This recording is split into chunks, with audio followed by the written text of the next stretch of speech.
Welcome to Mindless Entertainment. It is I, Jesse Milestone, coming to you on this Friday with both good news and bad news. I have a really bad feeling about this. Where people were just walking around, just jizzing force all over the place. He looks like he has been drinking soy from his mother's tea. Wrap yourselves in, guys, because we are gonna get mean! I got him! Great kid! Don't get cocky! Welcome to Mindless Entertainment. My name is Jesse Milestone. I am your goddess, god, empress, and fearless leader of the mindless mob. I am joined by another goddess today, Eris of Chaos. Welcome. Hi. Hello. Happy Star Wars Day, everyone. Yay. May the 4th be with you all. I'm just posting your link in the private chat so that I can post it ad nauseum in the public one. Guys, if you're not subbed to Eris, guys, Do it. Do it. What are you doing? You probably all are anyway, but in case you're not, there you go. Required. What's up, everybody? Happy May the 4th. Demajanai. Pauper lives 32 links. May the 4th be with you and Jeff. Thank you. And with Eris and with you and with everybody. Davian Donaldson, what's up? Andy McCallum. Hello. Dermot McQuaid, welcome. Davian again. Saw your name twice. Boom boom. Oh my god, Eris of Chaos is here in the chat too. Dr. Alex, freaking Doctor Who wizard right there in the house. Yeah. It's Star Wars Day. It's the So get your Doctor Who shit out of here. Yeah. But you can stay. You just have to take your Doctor Who shit out. That's take that all out. Yeah. Say good things about Star Wars or else. I look like this, so I'm gonna work on that while we're going because it's fun for me. If you guys want, actually, if you want to try to like. We can alter what happens to the face based on your suggestions, your input. Oh, that's a lot of power for the chat. It's a lot. It is a lot. You have of chaos right there in the name, so feel that free is to true. Influence. Yes. Just don't make her put anything on her face that's gonna destroy her skin. That's the one rule. Yeah. I do have skin that is fairly sensitive to these. Sensitive skin. Yes. My skin needs a safe place. It turns out for some reason this is an impression I can do a pretty good job of. Oh my god. Yeah, it's the Mad Hatter or whatever, just Ed Wynn, the actor. Because for some reason I can do random men. Yeah. I can only do accents when I have a little bit of alcohol and Mary makes me on shenanigans. That's it. That's reasonable. Yes. I did smoke a little too much weed earlier, and then I was you smoked too much? It was to the point where I was like, I actually need to put a moratorium on taking hits for this next hour before my show. Wow. Otherwise, I'm not going to make it. Part of it was our supermarket trip took way longer than normal. There were many detours and conversations and things that I found somewhat unnecessary, but it was fine. And then we took hits on the way back like we normally would, which is fine until you're like, well, now it's actually less than an hour till showtime. And I don't know. I don't have enough attachment to reality to be alarmed by this turn of events. Oh, yeah. You know how that goes. Oh, definitely. I have definitely smoked a weed, definitely. I have smelt it, and that is the equivalent to as close as I've gotten to it. Because I found out that there's apparently certain strands that give me instant migraines that last like the rest of the day. Whoa. And I don't know until I smell it. That's terrible. Oh yeah, it's super fun. It's like you're playing Russian roulette anytime someone brings out weed, and I'm just like, oh, wonderful. Sorry. Have you tried the edibling route? No, I have not. I would imagine obviously that wouldn't bother me. But at the moment, jobtisms and whatnot. Because when I say smoke, I mean vape, because my lungs could not handle combustion. Yeah, I'm far too. Okay. My lungs are baby bird lungs, and I sing now, so it's like, yeah, I can't. I don't do joints and that nonsense and the like, or bowls. No, we have nice little pens with cartridges and THC oil. Oh man. And then it's like 96%, and it goes directly into your happy place. I knew that's kind of how, like, if you put it in your vape, that's how it worked. I feel like I definitely. Yes, I did know. I think, yeah, Loki told me actually that you used the vape from Vegas, if I remember correctly. Oh yeah. Yeah. Yes, indeed. I remember that now.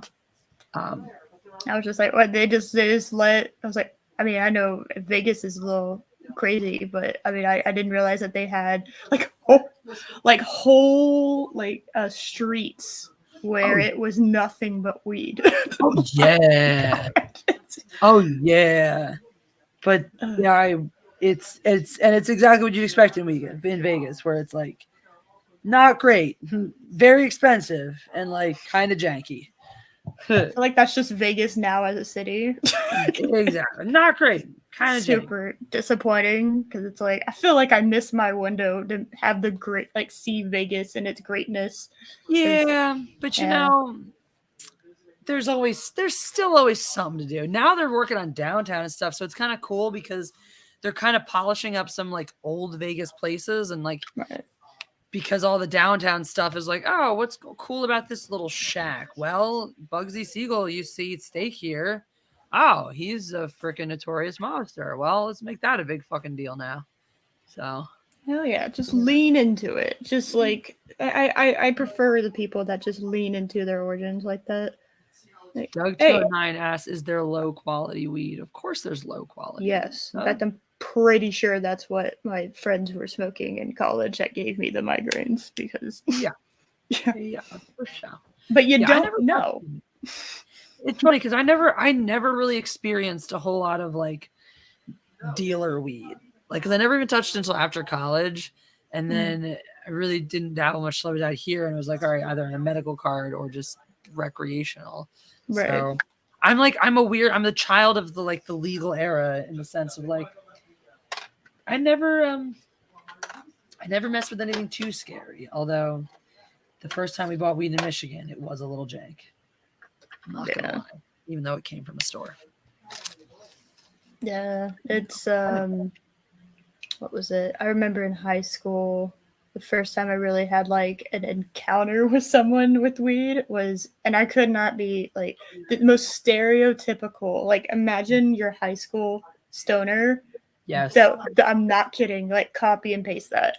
It's weird though, but like I feel like they were all like that back then. Like when I was in high school, I feel like every fucking stoner kid, and that's part of why I wanted nothing to do with it back then, was like every fucking kid who was a stoner, you're like, yeah, no shit. Obviously, I could tell. Yeah. Like the second you walked in the room, I was like, oh, you're clearly a stoner. Just everything about you screams fucking stoner. Exactly. Like they dress the same. It's just like they just swap out their colors and exactly. You know, it's like the same person but different variants. Like they're NPCs in Sims. Exactly. It's so fucking true. Yes. It's so true. It's Imagine. What's up, you sexy beast? Hope you ladies are well. I need to steal you both for a stream one day. True facts. Sad thing is Star Wars Day isn't the same since Disney. No, it's true. It's true. That's actually a great question to start our Star Wars related topics off of. Yes. Star personality. It's true, Doug. Is what is your best memory of Star Wars since the mouse took over? Do you have any happy memories? And if so, what's your happy memories? So funny. I was just talking to Loki about that. Like if I had to pick out the two, there's two Disney moments that I was just like, the one that I thought was absolutely hilarious, and the other one's fairly obvious. Obviously, one of my all-time favorite scenes is the Rogue One Darth Vader scene. Darth Vader being my favorite Star Wars character. I understand from like fighting like consistency, it makes literally no sense whatsoever because his style completely changes within a matter of like, I guess, weeks or even months. Yeah. Wouldn't do that if he's been fighting the same way, or at least like generally the same kind of standard for years. It wouldn't happen, but I appreciated it. It's one of those rare, like, okay, Disney, you actually gave a shit and like had a fan moment. Nice. I appreciate that. The second one is a little bit more niche, and I think people forget about this, but it always makes me laugh. There was a comic book series that had this fucking Vader fangirl. Now I understand from like an actor, like a Vader fangirl, like I absolutely love Darth Vader as a character, but I love him because he's a fictional character.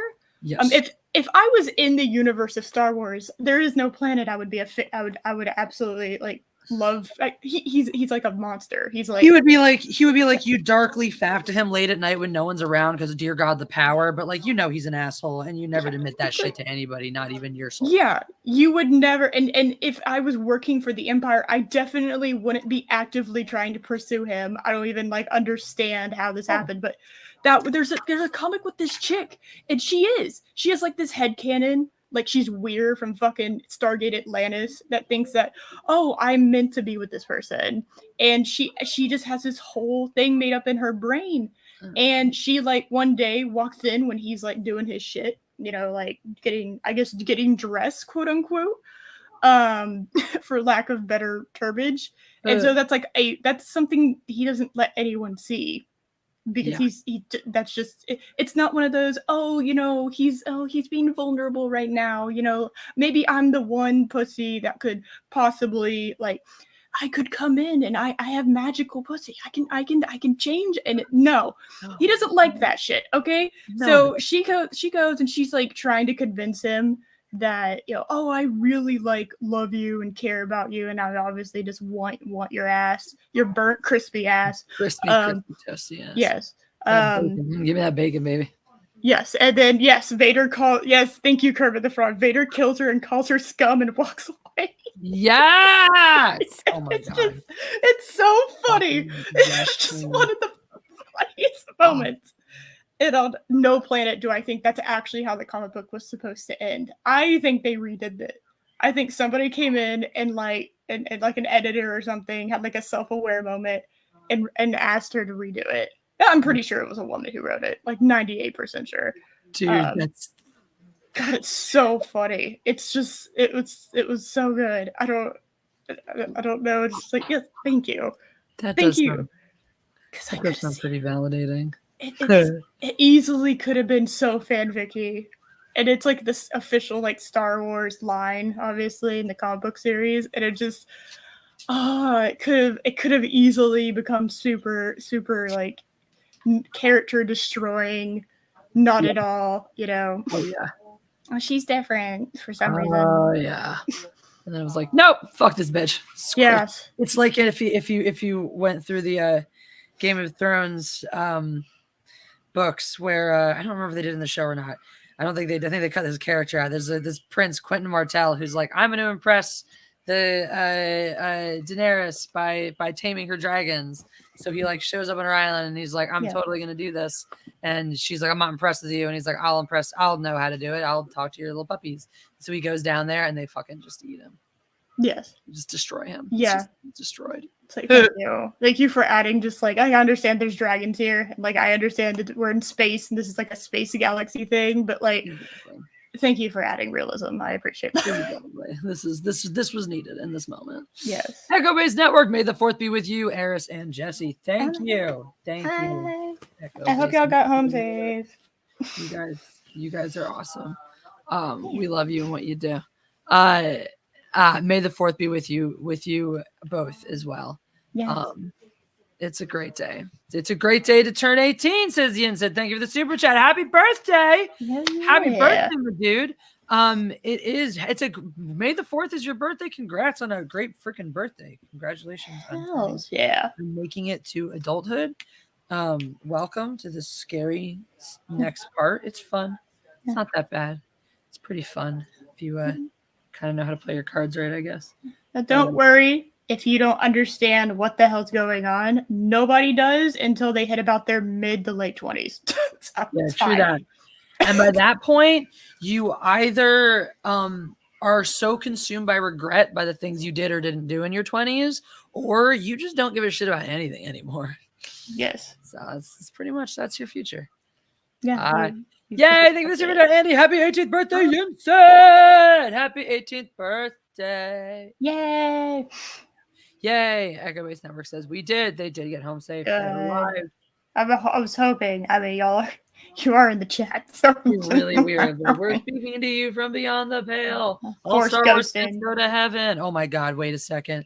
I just got the worst idea for the worst Star Wars fan film ever, and it's called "Will Star Wars Fans Go to Heaven," and it's somehow about that, about how it's all about literally that Star Wars fans dying and finding out that the ultimate vindication is that we are all right. Anybody who was like a purist for the original trilogy is actually just functionally correct, and God favors us. So. I feel like that just is the way it is anyway. Like, I feel like that headcanon is real. So kind of like how they would take the Bible and insist that it be, you know, filed under nonfiction. I'm going to do that with this. Be like, this is a documentary. Yes. This is just a stylized. Like, obviously, we couldn't shoot the afterlife, so we had to recreate. So it's like, you know, but a reenactment is still a documentary. So yeah, a musical about Star Wars. They tried that already, and it didn't work out. Yeah, so I wouldn't. Unacceptable. Plus, it would be modern day stuff. Which, a fun thing, speaking of the modern day era of Star Wars. So I went to the ICC Con this past weekend. Yeah. And let me tell you something.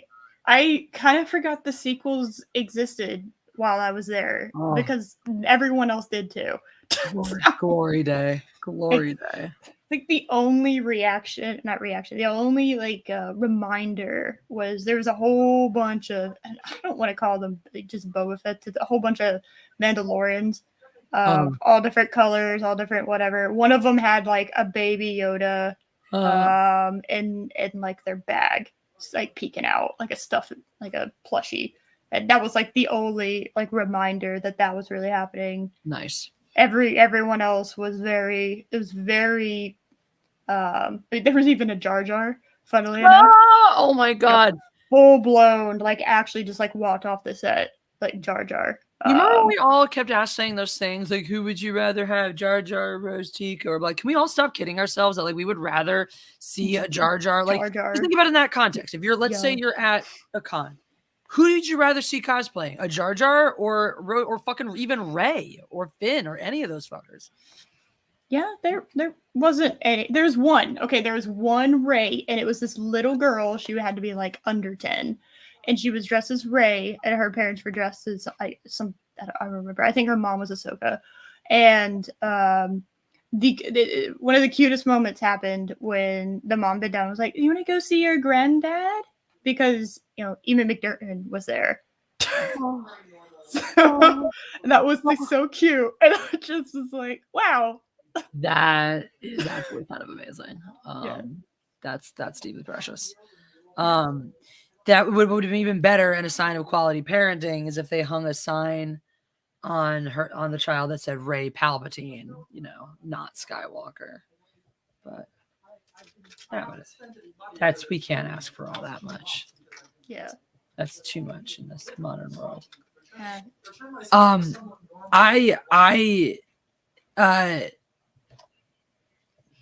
I'm so mad that I can't say anything about these things that I know now, but I had somebody who was able to tell me some dirty secrets about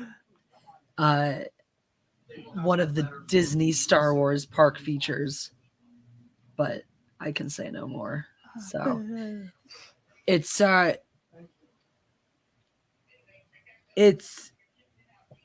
interesting what elements of Star Wars Disney wants to promulgate with its youth. I think it's really weird. I keep thinking about stuff. I keep thinking about things like making Rey be Palpatine's grandkid, you know. Officially. How you trying to peek in? Trying to be here? I don't know. They still can't you're see covered by the terrible job of it. Is this live? Yes, this is live. This is for the internet. No, say the gamer word.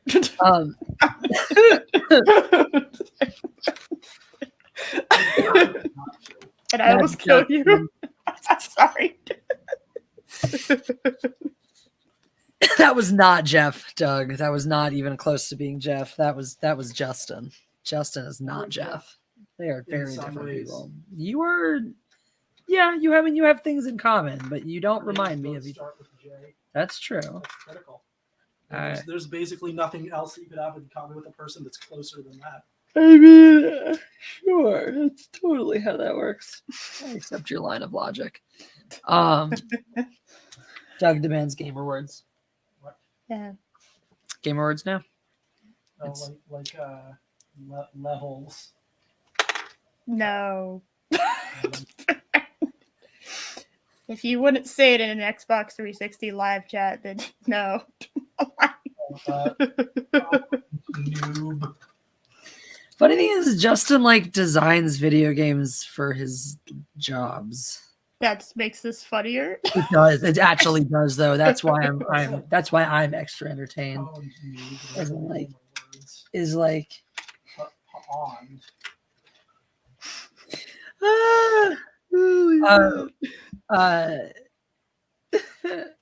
He's the person who does all of the non-coding parts of the things of the video game. No code, art, or music. No code, art, or music, but he'll write, direct, produce, design, blah blah blah. Marketing, business development, all the there boring you stuff. go. The boring things. He does the boring parts. Writing It's like the boring part. Terribly boring part. Creating the whole thing. Thank you, Anthony Way. I appreciate you. Video James. Super duper chats. Andy McCallum, thank you. Where did it go? I just lost Someone it. I know just asked, where does Darth Vader get his clothes from? Where? The Darth Mall. I hate you. Look, I didn't. That was amazing. Do more. I didn't. It was just sent to me on display. I accept Star Wars puns. Like, I don't like puns, but I do accept Star Wars puns, but not that one. That one hurt. Jesus. That was Ow. good. It's great that it took me a minute because I was actually trying to figure out. Well, I think he was probably the Emperor. Right? Like I took it as a serious question. Like, wait, where would he have gotten his clothes from? I don't. Oh wait. The mall. Yeah. Yeah. They were having a half-off sale. That was fun. That was a good tag. Thank you. Andy McCallum, thank you for advertising. Invest in crypto via crypto casino. Not a scam. Haha. Have you heard crypto's pitch about her culture casino's pitch about cryptocurrency? No, I have not. Okay, because like it's funny because you know how everyone's talking about the crypto people now, where it's like, yeah, you'll just be randomly talking about other things, and then they'll suddenly want to bring up crypto and tell you why you should invest in crypto. It's a scam. That's why they want to get rich off of you. It's like MLMs on with Facebook moms. Yeah, so it's happened now where apparently now Culture Casino will just randomly occasionally divert the conversation to explain to you exactly why cryptocurrency is not a pyramid scheme, because you put all your money into it and you do these things and you do all this stuff and then he gets rich. Yeah, that's like definitionally what. No, but it's not a pyramid scheme because you put all your money into it and you do all your work and you do all those things and then he gets rich. Yeah. So it's not a pyramid scheme because you just put your money, you just give him your money and then you do all this stuff and then he gets rich. Right. So it's fine. So you should just give him all your money. Yeah. Yeah. I'll definitely look into doing that. That you know what? That sounds. No, you shouldn't ask any questions. The more questions you ask, you'll find people who will try to convince you that it's a pyramid scheme, and those people are bad and not looking out for your best interest. They don't want you to make money. So don't listen to those people and don't investigate too much and don't ask too many questions, or you will find answers that do not confirm the things that I'm telling you. It's funny. I've heard before that when somebody's in a group, they can never be neutral about what's happening in said group for the most part. Yeah. I think that goes that just gets exponentially increased with people who are caught up in scams because they're trying to just convince themselves that they didn't get scammed by dragging you into it. Exactly. That's exactly how these things are designed to be able to promulgate. Is they prey on that, on knowing that if they can create a good enough pitch to hook one person, that one smart person will feel so stupid for having been duped that they will need to convince all their friends that they were not duped via dragging them in with them until it's too late. Exactly. Fucking human psyche is a powerful thing that bad people are leveraging left, right, and fucking center. Yeah. big fan of people learning just the very basics of human psychology. And especially there's certain fields that I think writing being one of them, writing in any field, books, movies, TV shows, you need to know how people work. Because if you don't, you can't write people. They don't make any fucking sense. Yeah. They do the most illogical things. Cocoa Butter says, I can relate to the whale on your wall, Jesse. Word. It's actually a dolphin. I mean, if we want to get technical. Macy Van Dusen just got home from work. Howdy, Macy. Howdy. Hello. Macy Van Dusen. What is your favorite random psychological fact? Fuck. Of course, right on the spot. I'll read Macy's other super chat while you're thinking. Psychologist. Hold on. Macy, may the Schwartz be with you. Thank you, Macy. Thank you very much.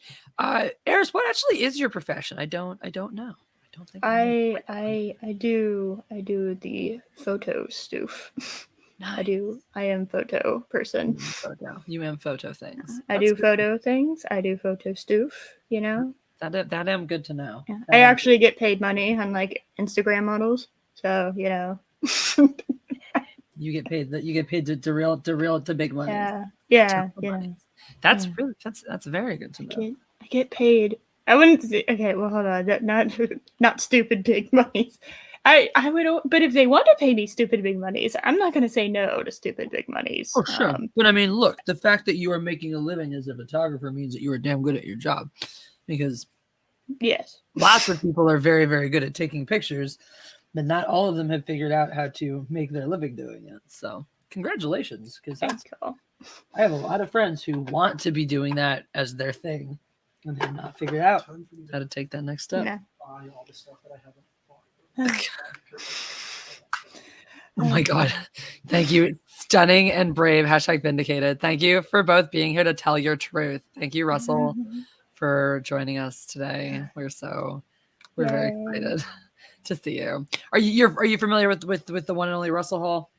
No, I am not. But then again, I'm also really shit at names, so that probably doesn't mean anything. That's fine. I don't know where he hangs out and where he doesn't. All I know is that I get graced with his presence on Matriarchy Day, and sometimes other special days too. What? You got to get a wig, but yeah. That's very prescriptive. Yeah, no, we don't care. You can identify and be whatever kind of person you want to be, any type of character, any type of whatever. But if you're going to be on the Matriarchy, we need you to outwardly identify as female, because the only thing that matters in today's society is your outwardly expressed identity as it's written on paper. Yeah, you can have a full beard, but as long as you wear a dress, it should be fine. Yeah, if you wear a dress and yell at anybody who uses male pronouns or calls you anything other than Justine, then you're good. Then you're tight. Oh, no, Jenny told me I was an honorary girl. So. I mean, you really were for like several years of high school. Like, honestly, our like we had this high school. Could I be an honorary? That's kind of how it was. It was me, Jenny, Genia, and Justin, and it was like. But I mean, like the core that was always palling around, I felt like was that, and then plus Jess, Krista, yes. But like even so, those are all other female people. In addition, did you just assume their gender? No, I happen to have known all of them for a lot of years, so I feel very confident asserting their genders. Okay, all right, just making sure. All right, yeah. One of them I know, stunning and brave. Cover your ears; you might get triggered by this statement. One of them is been in a heterosexual marriage for many years and is reproducing. Oh my God! Just yeah, one of them already has, not open. Oh my God. Yeah, that's true. One of them did do babies. I just haven't talked to that one as much recently. Oh my God. For shame. I just put that one. I didn't talk to that one. That was the one I didn't talk to. Anyway. So I'm here to tell my truth. Just like Amber Turd's doing right now. Rebels, thank you for the 666 super chat. Hey Jesse and Devil Kitty. Hi. Yes. Whenever I'm feeling particularly evil, I just slap these puppies on. It's fun. Yes. Yeah. It's good to feel evil. It's always good when my guests are cats. You're welcome. I mean, I realized while I'm doing this, I should just also be this. Embrace cat. So We did it. She pancake. Oh my god. Now there's 2 of us. We did it. What you gonna do about it? Yeah. Lots of pussy here. So much pussy. Too much pussy. So while we got a cat camera so that while we were away, we could watch our cats, like creeps. And we watched Lando rape Jane. Sorry. Yeah.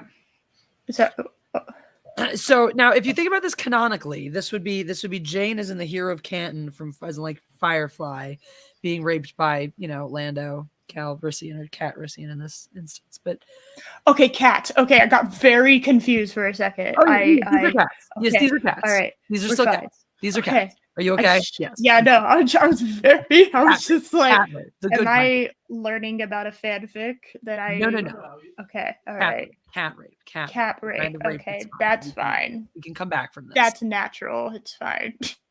Yes. It is funny because Lando is the smallest and Jane is the biggest. And we just watched Jane get shamed. I thought you were talking about having Billy D. Williams. That's crazy. Adam Baldwin. Fuck around. Yeah, they were in my apartment. Billy D. Williams was just fucking Adam Baldwin in the butt in my apartment. Yeah, that's gone. It was the weirdest thing. It's a normal Thursday. It's fine. It's crazy. Yeah, that's just what LA things. Just LA things. Celebrities everywhere. There you go. Yeah, no, we just had to look on, unable to do anything about this. And then it was as simple as coming home and like fawning over Jane and like paying less attention to Lando to apparently tip the scales of our of our cat herd. And now Lando is like, I am the bitch again, and Jane is like, I feel good. So that's crazy. Andy McCall says, well, I saw Culture's crypto ad and I'm sold. Wait, you mean you heard my pitch? Did he do an actual ad? Did he actually though, Andy? Because if he did, or do you mean the one that you made? Because that was hilarious. Andy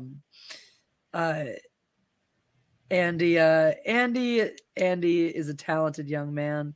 And sometimes Andy uses his talents when he has some free time to make content just to entertain, not to put out, but just to it's like you could speak in words, you could speak in pictures, or you could speak in 45-second animations that say everything that need to be said. Andy is a man who speaks very eloquently in 45-second animations. Nice. Of course, if it's like an animation 45 seconds is like what, like a month of work? So. Well, I say animation loosely. Clever editing, clever recutting. Okay. All right. Et cetera. Although, from what I hear, there may be some animating coming out of these. I have been soliciting animators. I don't know if you saw the How Social Justice Jesse Stole Christmas special. Pretty sure I did. I'm pretty sure. Yeah. It was special. Cody is a wizard. He animated that himself. And I was like, God damn. And then Andy was like, I can do that stuff. And I was like, well, guys, you with your animation stations, let's talk. Let's make some original content. Oh my goodness. On YouTube? What are you thinking? What is probably this? Honestly, yeah, like probably just do it on another platform anyway. I was just talking about original content on YouTube just in general. That's why. It's shameless plug time, guys. If you don't know, I'm not on this platform most of the time because it sucks. I'm mostly streaming on this other great platform called 17 Live, which is awesome. It's all live streaming. There are gamers, there are chatters, there are musicians. I am mostly playing music over there. Doing a lot of fun comedic related things. Going to be bringing some more fencing into the fold over there as well. So that's that. And creators, if you're a streamer or have ever wanted to try live streaming, they want more streamers right now and they want to pay you. So I know I've pitched it to you before, and I'm gonna continue that thread of pitchification. I know. Jobtism doesn't allow for much more. So that's my only issue at the moment. That is a reasonable issue. But remember when the iPhone 6 had like that video that was like, hey, look, it bends, and there was that big scandal about bending iPhones? I remember when this student keeps calling it Bendgate, and I remember it being called Bendgazi, so I wanted a third opinion on what the proper name for this scandal was. I don't remember this scandal being a thing. Okay, that forces my complaint, which is this was not a viral sensation. I mean, I remember when people were saying you could put, I don't remember which phone it was, that you could put it in the microwave and it would charge. That's true. I remember that. It will in fact charge, however. It will do many other things that will be less desired. Yeah. I mean, it's not a lie. It's just also not the entire truth that you should tell somebody before encouraging them to put their phone in a microwave. Yeah. It'll take a really long ass time. Wee eyeballs. Okay. You did it. I did it. I have a face. Look at me. I'm so pretty. Stream's over now. The end. Goodbye. Yeah. I'd be so retarded. I never shared my favorite Disney Star Wars memory or memory of the Disney Star Wars era, but it's not that far off from yours. But it's more the feeling of Rogue One. And kind of like the process of it's the inverse process of going through that movie to the experiences I had watching The Force Awakens, where watching The Force Awakens was, okay, this kind of looks like the originals. Okay, it looks exactly like the original. Oh, they just killed Han Solo for no reason other than this is the part in the other one where Obi-Wan died. And since he occupies the same space, I guess we have to do it after turning him into a deadbeat dad, because that makes sense. Yeah, I'm out. Fuck this shit. So that was my experience kind of watching The Force Awakens. And that's where I would land. Fuck this shit, I'm out was where I was at by the time I left the theater. So I had the complete sort of inverse experience with Rogue One, where like I didn't even know what Rogue One was about. Yeah, when it was announced. For forever, because I was like, fuck this, I'm not watching the sequel. And so I just tuned out of all Disney Star Wars news. And then my friend was like, hey, well, can we see Rogue One for Christmas since you're doing Christmas with me this year? And I was like, I really, really don't want to see the follow-up to The Force Awakens. And she was like, Jesse, it's not that. And I was like, wait, really? And she had to explain to me what it actually was. And I was like, oh, okay, this one I'm kind of interested in. So I went and watched it and like, grumpily, like, okay, you got to win me over. But then as it went, I kind of had the opposite experience of all the complaints I had about The Force Awakens felt like they got addressed like right quick too. I'm like, I didn't like that the female character had absolutely no agency. Okay, this character has a backstory and is making decisions and is also getting her shit pushed in right away. This is good. Okay. Oh, we're on a totally different planet that's not even any place that's been referenced before. It doesn't look identical to any place we've been before. That's cool. Oh, we're getting stuff about Jedi and the Force that's like different from what we've seen. Okay, great. We're adding like all the things where I was like, wow, this sucks to just be blanketly repeated and have brought no new life into it whatsoever. Felt like Rogue One took the time to go, okay, we heard you. We're going to do it the right way this time. And so it was just really... It's just such a positive experience by comparison. And the last truly positive one, the last truly positive one I can say, because even after enjoying like pretty much almost exclusively all of season 1 of The Mandalorian, I don't I still like ever since The Last Jedi happened, I kind of peek over my shoulder anytime something Star Wars is offered, even if it's nice. Mandalorian was disappointing because he wasn't half man, half DeLorean. Would have been a 10 out of 10 that one. I know. So disappointed about my peanut gallery right now. Nice. It prints money. Yeah. I mean, I'm very apathetic to Star Wars for the most part. I've never watched The Mandalorian. Well, I watched the season 2 opener, which was a very weird place to just like watch a show, but I watched it because I was hanging out with someone else that was watching it, and it was like my first experience with that season 2 opener was it's a filler episode for your opener. That's kind of strange. Yeah. And then I watched enough of the book of Boba Fett to first of all understand all the memes, and then like know that Boba Fett was like a minor character in its own show. Very odd choice of direction there. My dad almost never texts. He just texted me, "May the 4th be with you. Happy Star Wars Day." Nice. I do actually have a major. You like to complain about Star Wars. Yeah. But I actually do have a complaint about The Mandalorian. Do I it. haven't seen it all, Complain. this is actually a larger complaint about Disney's handling of Star Wars in general, but it felt pronounced to me in The Mandalorian, which I genuinely liked a lot. Which is that Star Wars tended to cast actors who you've never heard of. I mean, Alec Guinness was famous, right? He was like the anchor for that original movie. You follow me, right? Yes. And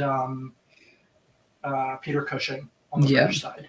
Yep. Anchoring that film. That's why Peter Cushing's face on some of those posters was huge. Yes, they went big actor. They went big actor, minor role. Everybody else was unknown, so it fit into the.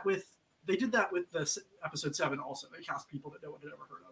Mm-hmm. But they love to cast a person that is famous in a stunt role. Like they do a lot of like stunt casting. So like Cobb Vanth in The Mandalorian being played by what's his name? Timothy Olyphant. Yeah, Timothy Olyphant as the sheriff because he was the sheriff in Deadwood. Oh, did you catch Isaac in The Mandalorian, by the way? Oscar Isaac? My friend Isaac. I didn't. I know you told me he was in it. But yeah, he was one of the Twilight. He's not a stunt cast though. No, he's just a. Yeah, he's a good fit. I think he's a correct choice. I don't when a celebrity who is known for something. Where you recognize the face. Like that was the problem I had when or like Danny Trejo in Book of Boba Fett. Right. Yeah. I was like Danny Trejo. What? You're because like, I see why? it, I think Machete. Yeah, you're like, why is Machete in Star Wars? And then Machete would be in Star Wars though. That was like very in character for Machete. But anyway, I don't like the stunt casting. I find it very it takes me out of it. And there are some shows where that's great, where like you see that guy, you're like, oh, it's that guy. But it feels wrong for Star Wars. This property. You're right. You're absolutely right. No, I agree. That's my gripe, and that's like a very minor gripe. It doesn't make the show worse. It's just a personal. It's something it's an issue I have with even the sequel trilogy though, where like. But I know people who love those stunt casts, right? Like they work for some people, so I can't say that they're the wrong choice. But I even had that like when you go to the sequel trilogy, like The Force Awakens had, so many random famous cameos, and some of them were fine, like Simon Pegg. You didn't even know who it was unless you were lucky, or Daniel Craig, unless you found out afterward he was the stormtrooper. Those things are fine. Exactly, all those things are fine. But then you had so many random. I can't remember how they all are now, but so many random like famous faces who played a captain or a person, or one of the people on the planet that got destroyed. Like I remember that being super dry. I can't remember who it was now. That's different. Captain, who is this Captain Phasma? I don't know who you're talking about. Mostly invented for the figures. Dude, she was the most retarded character ever because like she was there, never retarded. Retarded. It's my show. I can say retarded. If you get offended by it, you can go to another. That's fine. But it's then why? It's the word. It's retarded. It's a word. It's in our language. Who is sad by this? I don't want to get into it. Who is being made sad in this moment by my use of the word retarded? There are no retarded people listening who are being made to feel sad right now by my use of the word retarded. And by retarded people, I mean deeply, deeply stupid people. If there are people on my stream who are differently abled in the brain cells and are upset by my use of the word retarded, they have left my stream a long time ago because they know not to be here. Yeah, and that's fine. That's how free speech works. I say things that offend them, they go the fuck away. and that's it. This is a public. This is a. You know that I have always preferred not to offend. Yeah, that's fine. But you are then by that token, when you come into my house and I'm doing a stream, you should know that it is offensive to me to police my language. And so if you prefer not to offend people, then when you're in my scope, then your preference and your choice would be to avoid doing the things. I still gotta say Jesse. No, you don't. You absolutely do not. In a loving, shining way. No, because there's absolutely nothing wrong or disapproving worthy whatsoever about my use of the word retarded in this context. I will stand by my use of the word retarded. Unless Eris is offended by it, in which case I'll stop. Oh my god, I'm so offended. Oh my god, I'm crying. Fuck you. I'm going to send Lando over to rape that Fez hat off of you. I'm not a machine. Oh, the cat. Right. Okay. Nice Fez, Devil Kitty, says Macy. Thank you. I photoshopped it. Robert Rodriguez, I like the one that he did. Machete being in The Mandalorian or the Book of Boba Fett, like Robert Rodriguez, those are his movies. Yes, but that doesn't. Okay, that's why it's bad. It's like, okay, you're like defeating your own point in the things. I'm saying that, you know what, Machete is an exception. Not Danny Trejo. Machete. There's a difference here, right? But he wasn't. Okay. The character Machete is not in the Book of Boba Fett. Yeah, the actor Danny Trejo is. That's what I'm saying. The character Machete being in the Book of Boba Fett would make sense for Machete. Wouldn't make sense for anything else, but for that character's. How did he get there? Andy McCallum, thank you for the super chat. Speaking of Star Wars, I'm dropping a parody video on my channel soon. Tell you it is a Batman/Star Wars mashup parody. That's my shilling. Done. I'm a shill. You're allowed to shill. I want you to shill. I encourage you to shill. Andy McCallum is my right hand man in the Mindless Mob. He's also the town whore, so for the right price, you can have him. Nice. And yes, Macy, I'm sorry, I can't turn on my lights. I was doing this just before we went live. I was like, well, the battery's dead, so I guess I'm not activating that. Boo. Lame, because I'm the worst. Shame.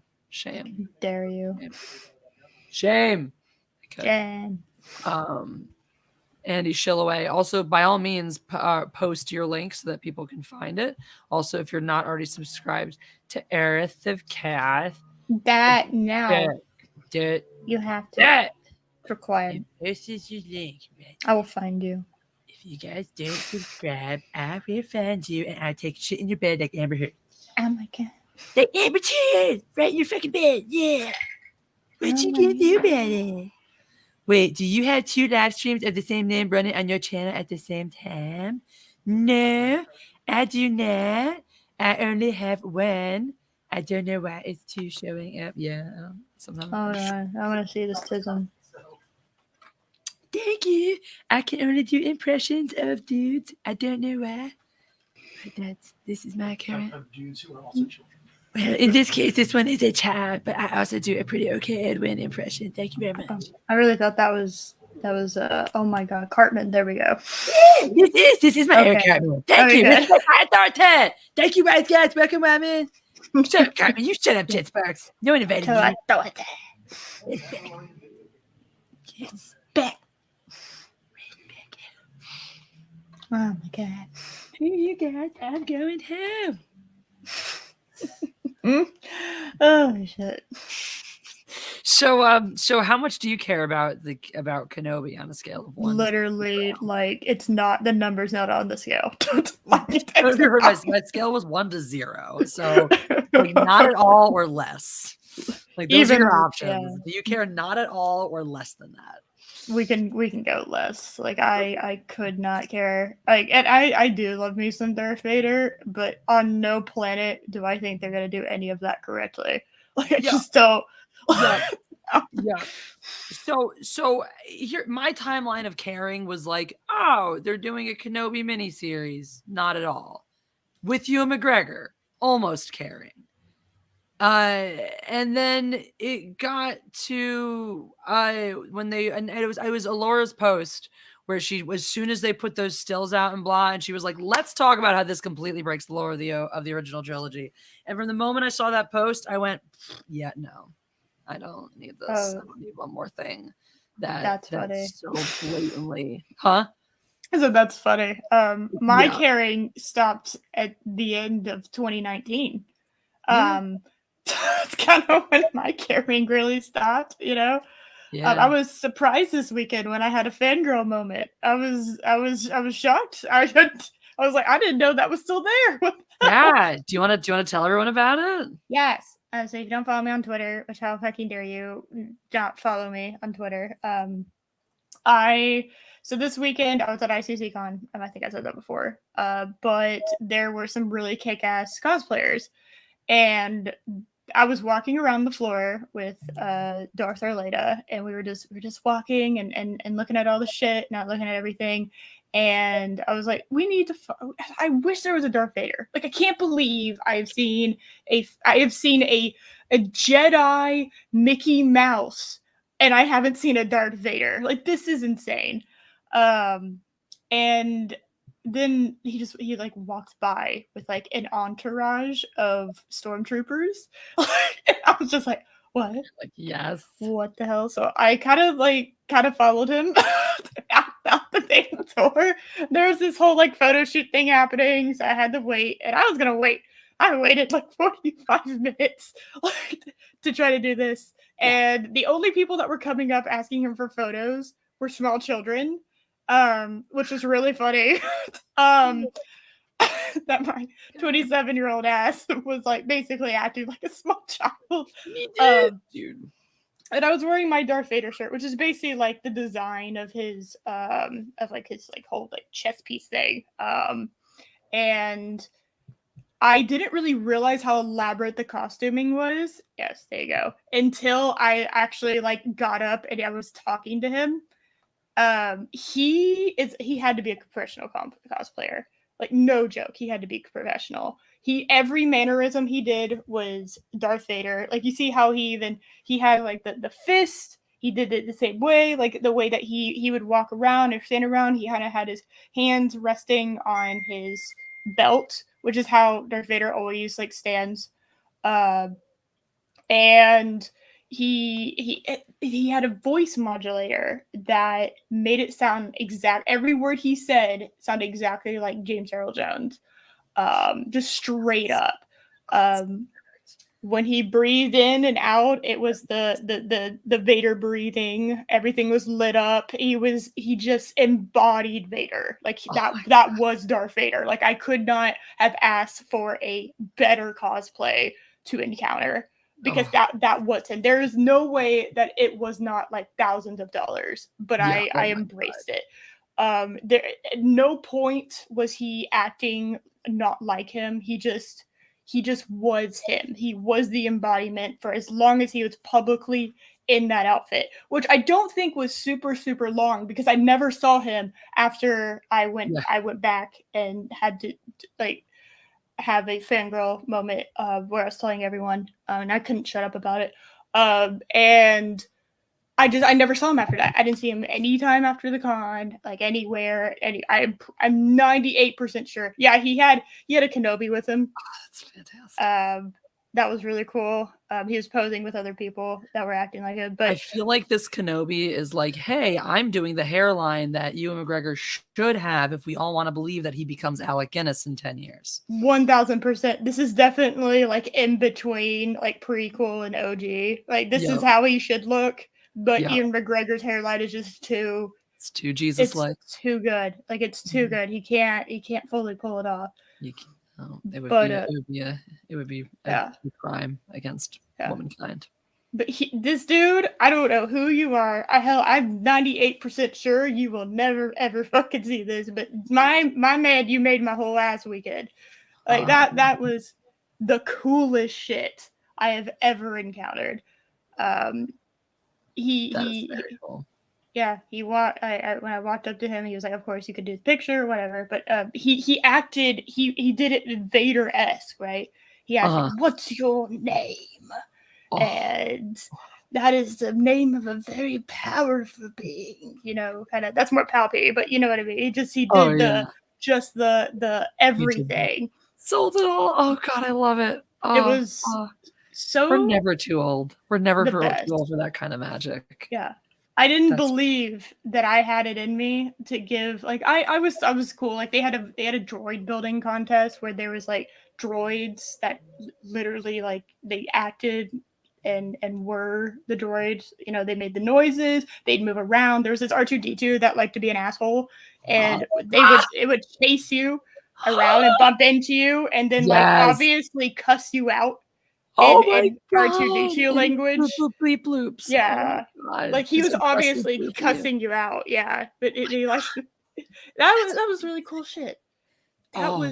That was cool shit. And pretty much everything was. There were a couple sequel droids, but nice. I have a soft spot for BB-8 because I think he's adorable. They got me on the BB-8. They didn't get me in the Porgs or the Baby Yoda. The Porgs are retarded. The freaking the megaphone they tried to sell to Rise of Skywalker. BB-8 worked.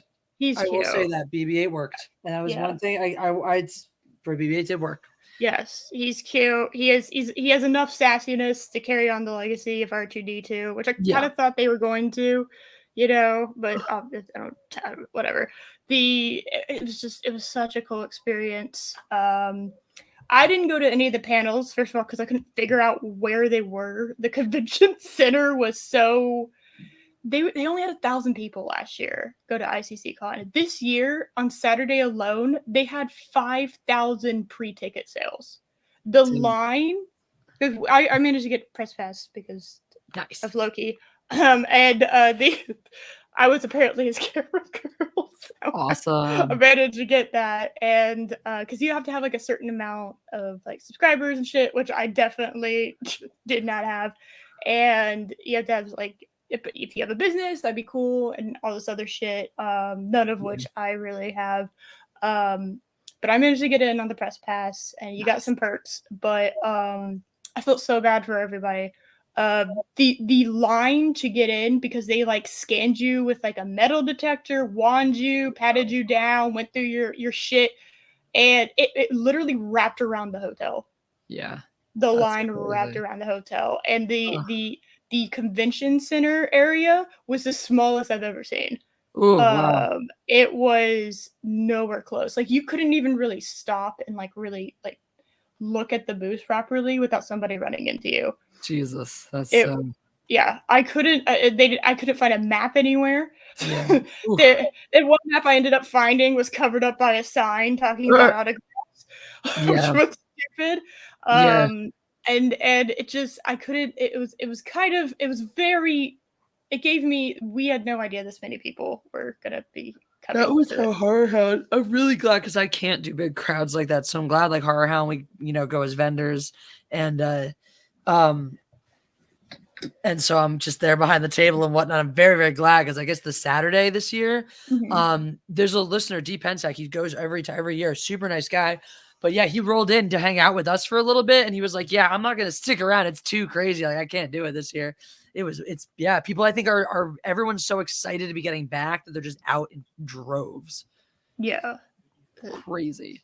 Dude, it was great. Other than that, I did the Echo Base meetup. It was really cool. Awesome. Great. There's great cosplays, but yeah, there really wasn't like any sequel shit. I did hear from people that went to the panels of Anthony Daniels and Ewan McDermott were there, and they were. I guess they really have just cashed the checks now because they were mad talking shit about the sequels. Love it. They were talking so much shit about it. And I was like, thank God, because I knew from that one interview that Anthony Daniels absolutely hated everything happening. Oh God, yes. Oh my God. And it feels like the moratorium on like talking nice, like we're not precious about it. I feel like I don't know, there's been some internal referendums going around or like internal reckonings where people are like, okay, we don't have to keep shoving this up. We get it. It failed. We can stop pretending that we're like to shove this down people's throats. You know? Oh yeah, no, they hated it. And I would put money on the fact that there's no planet where I don't think that Ian McDermott was memeing the entire time he was on set for Rise of Skywalker. And B, there's no way he knew that voiceover he did was going to end up in Fortnite.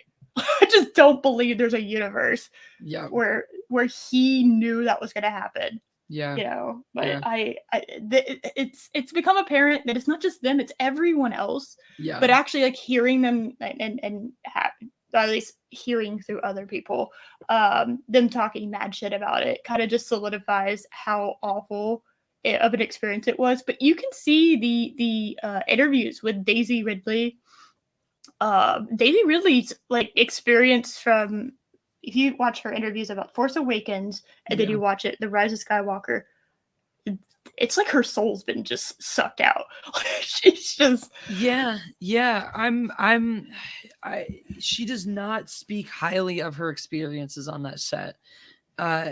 It's interesting. I think like John Boyega, I think she's almost is like someone who has like PTSD from it, you know, and is like doesn't want to talk about it and like doesn't feel good about like any of the time there.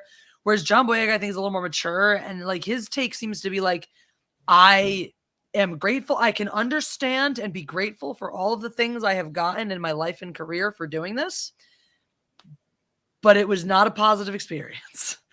Yeah. Like that seems to be the consensus, even for the young people who this should have been the greatest thing to ever happen to them, you know? Yeah. Yeah. I just, and I always forget who did Finn. Why do I'm blanking on him again? John Boyega. Yes, thank you, Johnny Boyega. And to hear how he had no idea that people were super disappointed with the Finn story. And it's just like, yeah, I was one of those people, because I honest to God thought he was going to be the main character until he suddenly wasn't. And didn't do anything. And he had the coolest backstory potential too. He had the absolute most potential. I mean, he was also the logical choice to be the force sensitive character.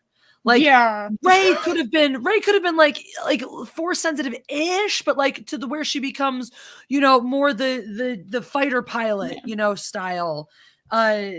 She's the warrior, blah, and like he really should have been the one going on the hero's journey, you know.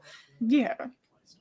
Oh, shut up, Justin. Way cooler. Like women totally can fly starfighters in New Star. Is that like a thing? I think that's the. I mean, I don't have. Is that like still a thing? I think what? That's the reason. Like in the current iteration of Lucasfilm? I think that was probably. I mean, have you?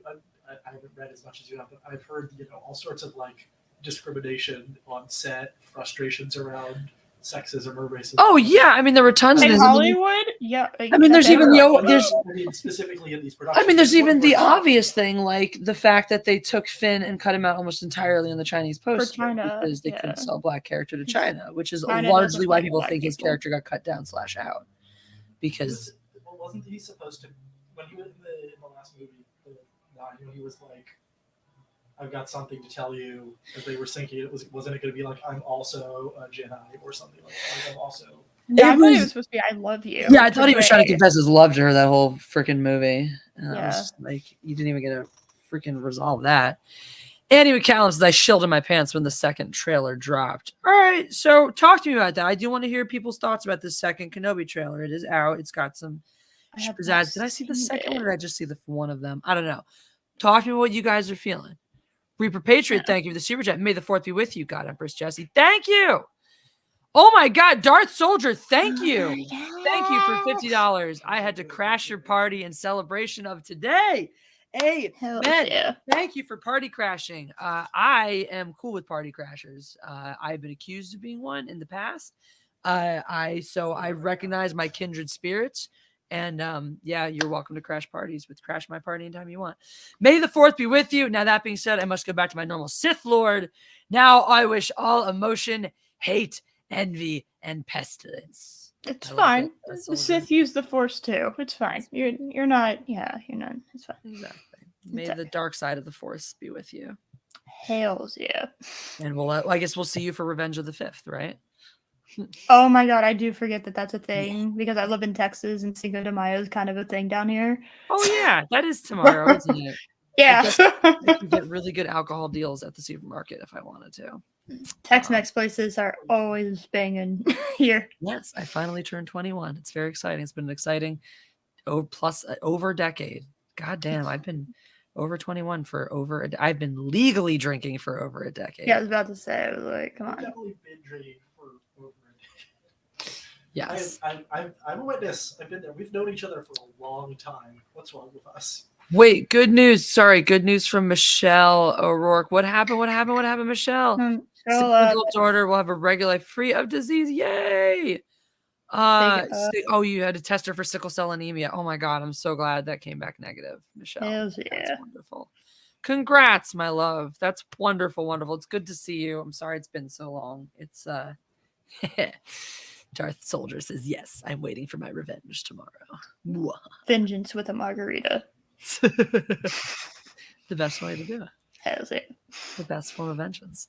Oh, thank you, Michelle, for sharing though. That's wonderful, wonderful, wonderful news. We want happy, healthy babies. I got to meet one of my friend's babies on Monday, and it was really cute. And she kept trying to like crawl onto Jeff because babies and animals love Jeff. Well, he's big and fluffy. Of course they love him. He has big snuggle. He is so snuggleable. And then he smiles at them and they're just like, oh my god, you have the face. And I'm like, yes, I know. I get to keep him. He's mine. We were on a flight straight up. I thought I was gonna have to fight this like infant for my man because she just kept trying to like, crawl over the back of the seat to get to him. And I'm like, nah, bitch, he's taken. He's spoken for. Yeah. I get that you're like starting young. I get your gold digging now, but it's fine. You can't have him. He's mine. Go get your own snuggle bowl. Get your own teddy bear just once more. Macy says, ta for now. May the Schwartz be with you always. And with you, Macy. Hells yeah. Have a wonderful day. We meet all again in the Matriarchy 2, the sequel. Which is just next Wednesday, because the Matriarchy happens every Wednesday. Yeah. I do think it's ironic that Anna's not here, considering her name is That Star Wars Girl. Yeah, I thought that was a bit funny. I'm not gonna lie. I'm like, well, of all the days, well, we've decided already to reconvene to celebrate, to make up for it by celebrating May 25th instead, which is, if you want to get technical, the anniversary. Yes. This is just like the banner day is like the federal holiday that goes on the books, but the actual birthday is May the 25th. The birthday's then, but yes. we can party the whole month. That's fine. Exactly. It's Star Wars. It's Star Month. Yeah. Kai, what does Kai say to me? Kai is sending me text. Why won't you recognize my face thing? I'm assuming it's also something. Nope, it's about a puppy. I was like, did you say something about Star Wars Day? No. Are you or anyone you know looking for a puppy? I wish I was. I want a puppy. I is not. I'm getting a kitten. So. Kitten. Yeah, I'm getting kitten in like a month or so, and my friend Erwin, she has like 1 billion cats, and 2 of them had gotten pregnant and gave birth, and so I have claimed one of them. So it's a white kitty that has little gray tips on her ears, and she has little gray rings around her tail with blue eyes, and we've named her Harley already. That I don't know why that name just stuck, and she's apparently big, energetic, very snuggleable. Oh, you kitten. Yeah. My friend just got one who's a few months old now, named Pixie, and she's all black. And my cat's, she comes over once a week when we do Comfy Bitches on 17 Live to visit her cousins. And they're 2 of the older ones actually really like her. They're protective of her. They want to smell her. They want to hang out with her. They're very, very chill about her. The younger ones, Jane's getting better. Pancake, though, I mean, he's a diva as it is. He's the one where it's like, if we're patting another cat, he'll walk over and like sit on top of him and be like, I'm taking the space now. And it's like, wow, okay, that's rude. So he doesn't like her because she takes energy and attention away from him. And so on St. Patty's Day, Pancake was authorized to say the word bastards. Usually he gets in trouble for saying swear words, but I'm allowed to say bastards now. So now whenever his cousin comes over, it's my bastard cousin. I'm allowed to call her a bastard. And I asked Auntie Adas, and she said it's okay if I call Pixie a bastard, even though it's her cat, it's her baby. So because she is a bastard, it's a bastard cat, and so I'm allowed. Yeah, I'm the mongoose. Thanks for noticing, James. Hells yeah. Yeah. It's always good when you can learn new words. Yeah, bastards. Yeah. Fuck yes. So he's very excited about the word bastards. It's a fun word to say. Borg says, yeah, ladies, I'm at Scum and Villainy. Happy May 4th. I can Nice. totally just come down there. Is it popping right now, Borg? That's the nerd bar that's styled on the inside to look just like the Cantina down in That's Hollywood. amazing. It's pretty cool. I was there twice. The first time was with fucking Jeremy. We walked in, we were like, okay, that's what it looks like, and we left because Jeremy notoriously does not drink. So how can you enjoy all of the delicious novelty cocktails? The second time was with Obi-Wan 27883 and Justin Proper and Jeff when I kidnapped him that one August, and that was significantly more celebratory. Hells yeah. It's okay, not too packed yet. If we didn't have another stream planned for later on 17 Live, I would actually be like, we should roll down there. But who knows? Who knows? I'm sure it'll still be open depending on when your stream is. That is true. Who knows? Who knows what could happen? It is cool though. The drinks are delicious. They have they're all different nerd themed. They have like a whole section that's like Star Wars themed specifically, and then there are other ones that are other nerd themed, but they are so good. They're like fancy. Okay, I'm looking this things. up. Scum, then they have a website. Yay! Yeah, that is a pretty awesome. I gotta say, pretty awesome. We should. Now I'm thinking because Star Wars Celebration is coming up at the end of the month, and I feel like even though it's a bit of a trek from Anaheim, that we should still try to post up and do a meetup there. That seems logical. There'll be enough people around, probably. Do it.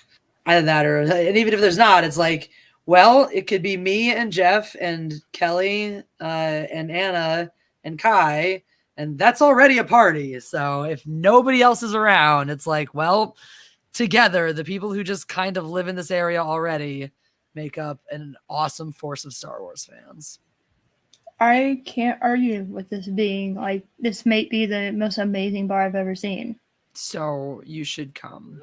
So it's in like Hollywood, I think. Yeah. Scum and Villainy Cantina. Right. Like the only Hollywood. It's like right on the only reason I would come to Los Angeles. All right, we'll do that sometime. You should do it. Huh? Yeah. I've been to a Star Wars themed restaurant. I mean, that is true. I've been to 2. There you go. Yeah, I mean, it's a good bar. It is a good bar. Cool. Dude, oh, sorry. I was going to address this earlier. He's probably left. Jet Sparks, I don't know why you're always mad at me, but I just think it's funny. He was like, you only respond when I'm making an insulting joke at you. What the hell? And I'm like, well, first of all, why are you making insulting jokes at me? Second of all, I was being Eric Cartman, and that was, I barely responded to anybody's chats at all. So I just don't, to me, if I were in the chat, right, and I was saying all kinds of things to try to get somebody's attention, and then they just happened to pick on the one thing that was like, oh, really? That? Of all the things you picked that?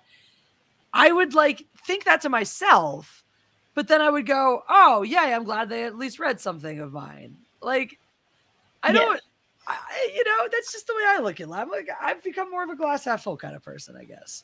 Nice. But, see, Sakori rolling in, Jessica, I love you. May the 4th be with you. May the 4th be with you, Sakori. Being loved is great. Dude, I want everything on this menu. Dude, God damn it.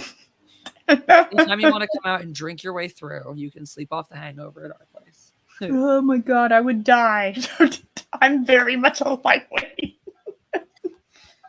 I don't drink anymore, really, so I almost exclusively 420. So when I do, I'm like, I try to drink like I used to, and then I'm like, woo! So I'm a lot more fun now to drink with because I'm not like, I have to drink you into the ground. I'm like, I'm going to be a social drinker like everybody else. Yeah, that's what I terrible to do weed with, though, because there I'm like, I will smoke you to death. You can't keep up. Come join me in this new reality. You can't hang. Yeah, I just float away and die. It's fine. honestly, I keep offering to my friends, I'm like, look, you can live your whole life and never fuck around with it, and it's whatever. But if you want to fuck around with weed, then come visit. Then and then we like make the couch all comfy. We pitch the tent or something, and we just go on an edibles trip. We set up. You line up all the foods that make you happy. You line up a bunch of movies that make you happy, and then you just sort of float away until you come back. Definitely one, because I used to do this in college. My college days went from the definition of a party changed. It went from like a actual frat party, which was probably like the most misogynistic thing I've ever encountered in my entire existence. Women were being herded in like cattle because you had to have, for every guy there had to be 2 women. Oh, so yeah. We were split up. Like Quotas. we were like, yeah. So in order to get in, these 2 guys convinced me and my friends to come with them to a party, and just so they could get in. So that was really nice. It went from that to let's make some delicious foods and put on some really shitty Netflix horror movies and drink, and have like 10 people over. That became my definition of a party. And yes, that was so good. That's mine. Well, I started drinking with family when I was young. So my original like drinking for me was like, I'm 16 years old in Connecticut, going to bars with my cousins. So it was like a very weird kind of like heavy drinking, young, but without like the parties and like the youth element of it. And then so college kind of became that. Like the first couple years, I would go to the ragers like that. But then once I started throwing my own, it was the same. It was like they were called Orgy Fridays. They were clothing optional. They were excellent. But it was also like, it wasn't like deafening music that you couldn't hear over. Like there was a dancing portion where the music got loud and we got yelled at for stomping on the floor because they're taking the hobbits to Isengard was always part of the rotation. But then there was like the King's Cup part and the like, let's make Chris Beatley read porn, read erotic novels in different voices part. And like, yeah, The problem with weed is that you can't put it in a flask and drink it and make everyone think that you're drinking. You can't like fake smoke weed. I mean, you can. It's just much more difficult. But then you're still smoking something is the problem. I mean, you can just suck stuff into your mouth and blow it out. And if it's just vapor and it's not, if you like have a vape pen with like a cartridge of non-offensive oils, like essential oils, you could just vape. It's a lot of work. I mean, it's not that much more work than putting iced tea in a flask. So like both, you are smoking, you are still drinking, you're just not doing the thing you're trying to convince everyone else you're doing. Exactly. Justin did bring iced tea in a flask to my after prom party, which was the one and only high school party I ever attended or threw. Oh, actually, yeah. I think that's me too. In fact, I didn't even know high school parties were a thing until my brother started getting invited to them. And then I was like, oh, so I'm just not invited to high school parties. I didn't know they were things. I thought they were just fake movies. A lot of parties that other members of your friend group hosted. Me? It's not as if you were partyless. But like, Justin, like when we had parties, it was like we had a birthday party or like Jenny had a sleepover and like 5 of us hung out all night and like went to Galifties. Like I threw a Halloween party. Yes. Repeatedly. That's not what I'm talking about. There was no alcohol at any of these parties, Justin. Red Solo cups. Things are broken. Somebody's peeing off a balcony. Like when people talk about going to a high school party, they're not talking about. They're not trying to refer to whether or not they had a social life in high school. They're referring to whether or not they did those things that Eris just described. And no, I never was anywhere near one of those, hide nor hair. So save for the one that I threw. In a room where someone else was having sex while you were in high school? Nope. I did not get invited to Alex Wolf's 14th birthday party. Oh, did that happen there? She was apparently being eaten out in the bed when everyone showed up. I'm fucking sorry. 14? Did you ever meet Emmett Culhane? No. Okay. This is a stream, so I probably shouldn't tell this story because he's an adult with a real life now. Yeah, he might not like that. After your stream is over. I will. I definitely want to know how this story goes. But yeah, and Eris, like they were definitely. I knew that they were happening in my school because, like, you'd hear, well, because my school was Mean Girls, so it wasn't enough if there were kids that weren't getting invited to the parties. The kids that were getting invited to the parties had to make sure to talk loudly about it in front of the kids that Yeah, because weren't. they were insecure, right? Of course. Exactly. It's funny that your high school was Mean Girls and my high school was an anime. Yeah, that is kind of weird. But mine was weird. I had maybe I had an anime plot twist because like the girl that I would consider the mean girl, like basically like my high school bully, like full on fucking had a 180 personality change senior year and apologized to me in front of everyone. wow. And like we became friends and we used to talk, but then we had started separate lives and whatever, and we were still friends in college. So it was just like this anime moment of evil human decides all of a sudden it's fine. Hooray. I think it's mostly because there was a girl that was like we both hated, and I think we kind of bonded over that, which is very common actually, surprisingly. The mutual hatred for somebody actually is a pretty strong bond among people.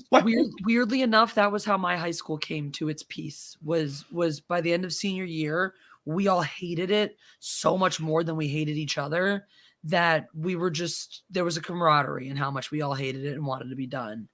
To the point where when we were rehearsing for graduation, they told us, do not bring beach balls. Do not bring like inflatable beach balls to bop around. And we were like, why? Like, we never even thought of that. But because they said it, somebody brought one. Of course. So we're like, okay. And then somebody else gave us all and brought a gigantic bag of marbles and handed them out and had us all hand it to the principal as we went up. So we're shaking his hand and he's progressively getting handed more and more marbles. That's pretty brilliant. Clever motherfucker had those big ass sleeves that were sewn up a good amount of ways. He just kept dropping them in his sleeves. So he had to pile it up in the big old robe sleeve, but he figured out what to do with them. So it Not was his first rodeo. I'm pretty impressed. It was pretty graceful. Huh? Adults have seen a lot. This ain't their first rodeo. That was pretty legit. So yeah, we had those moments. I would say my closest thing to a personal high school redemption was getting voted most likely to be on the cover of Rolling Stone magazine. I could see that. Thanks. Yeah. Because, well, there's a story. Because not everybody wanted, and not everybody got senior super. I know some schools like everybody gets one. At mine, not everybody got one. So, we didn't do anything like that. I kind of went to a lame school, so I was just impressed that anybody still remembered who the fuck I was, and that I was that musician kid too. So we had like 850 people in my graduating class. I didn't know like anybody to learn.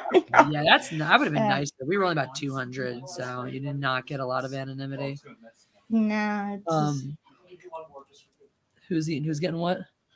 No, here, hit him with the catnip. What did you? Oh, you just spritz him with the catnip? Yeah. Sprayed it right into his face. 2 spaces. Oh God, he's gonna be so confused.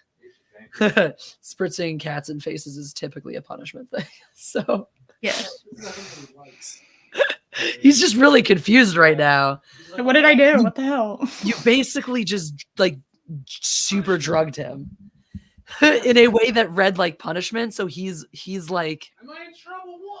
He's stoned and confused. I mean, those two things often go together. I mean, that's fair. That's like getting arrested. And I'm just looking at him and he's just like, what happened? It's so funny. I don't know how to live right now. Oh my God. What was that? I like Uncle Justin. He gives me the good stuff. Yeah, right. Yeah. Hails yeah. Hardcore. Just like Vein. There you go. Straight in. Yeah, straight in. Freemason mongoose. My main vein Wee. feels no pain. I feel nothing anymore. Yeah. Oh goodness. That got derailed. It's fine. It's fine. Yeah, because he's high. This is great. I love this stuff. It's soft. My high school redemption was I skateboarded down the hall in front of the cheerleaders and some jock kicked a chair in front of me. I did a flip over the chair. My board went under the chair and I landed the flip back on the board without missing a beat. Yo, nice. that's like That's amazing. I gotta say that's fairly awesome. That is freaking legit.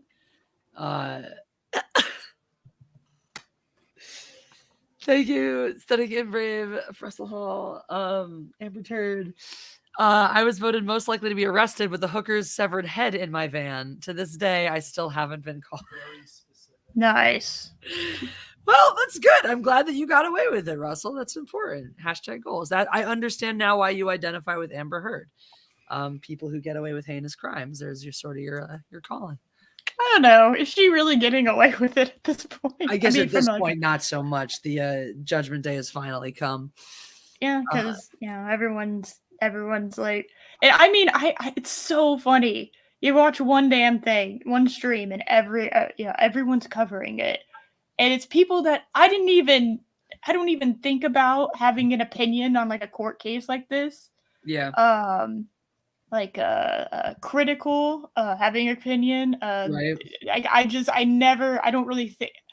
Like, of course, there's some kind of drama happening, so maybe he would cover it. But it's weird, and it's like I've not found anyone besides that one video series I covered that thinks that Amber is innocent, and that wasn't somebody that I even watch. It's every single person I watch, every single person I see seems to be like, yeah, fuck this bitch. And it's like, yo. Justin, I'm curious actually, because you and I talked about this way like years ago. Back. So you're gonna catch me. Oh, the Amber Heard Johnny Depp stuff. Because we talked about that like before. When the case first showed up. Yeah. I remember at the time I said that my impression was that it was mutually abusive, that they were. Yeah, that's what everyone thought, though. I thought for the most part. Yeah. But I literally know nothing. I have not followed this court case at all. Oh, yeah. She's like, I mean, it just doesn't stop with her. It's like, oh, she claimed that she was going to take all the $7 million from the divorce settlement and give it to charity. And then she made a couple of payments to the ACLU and then stopped.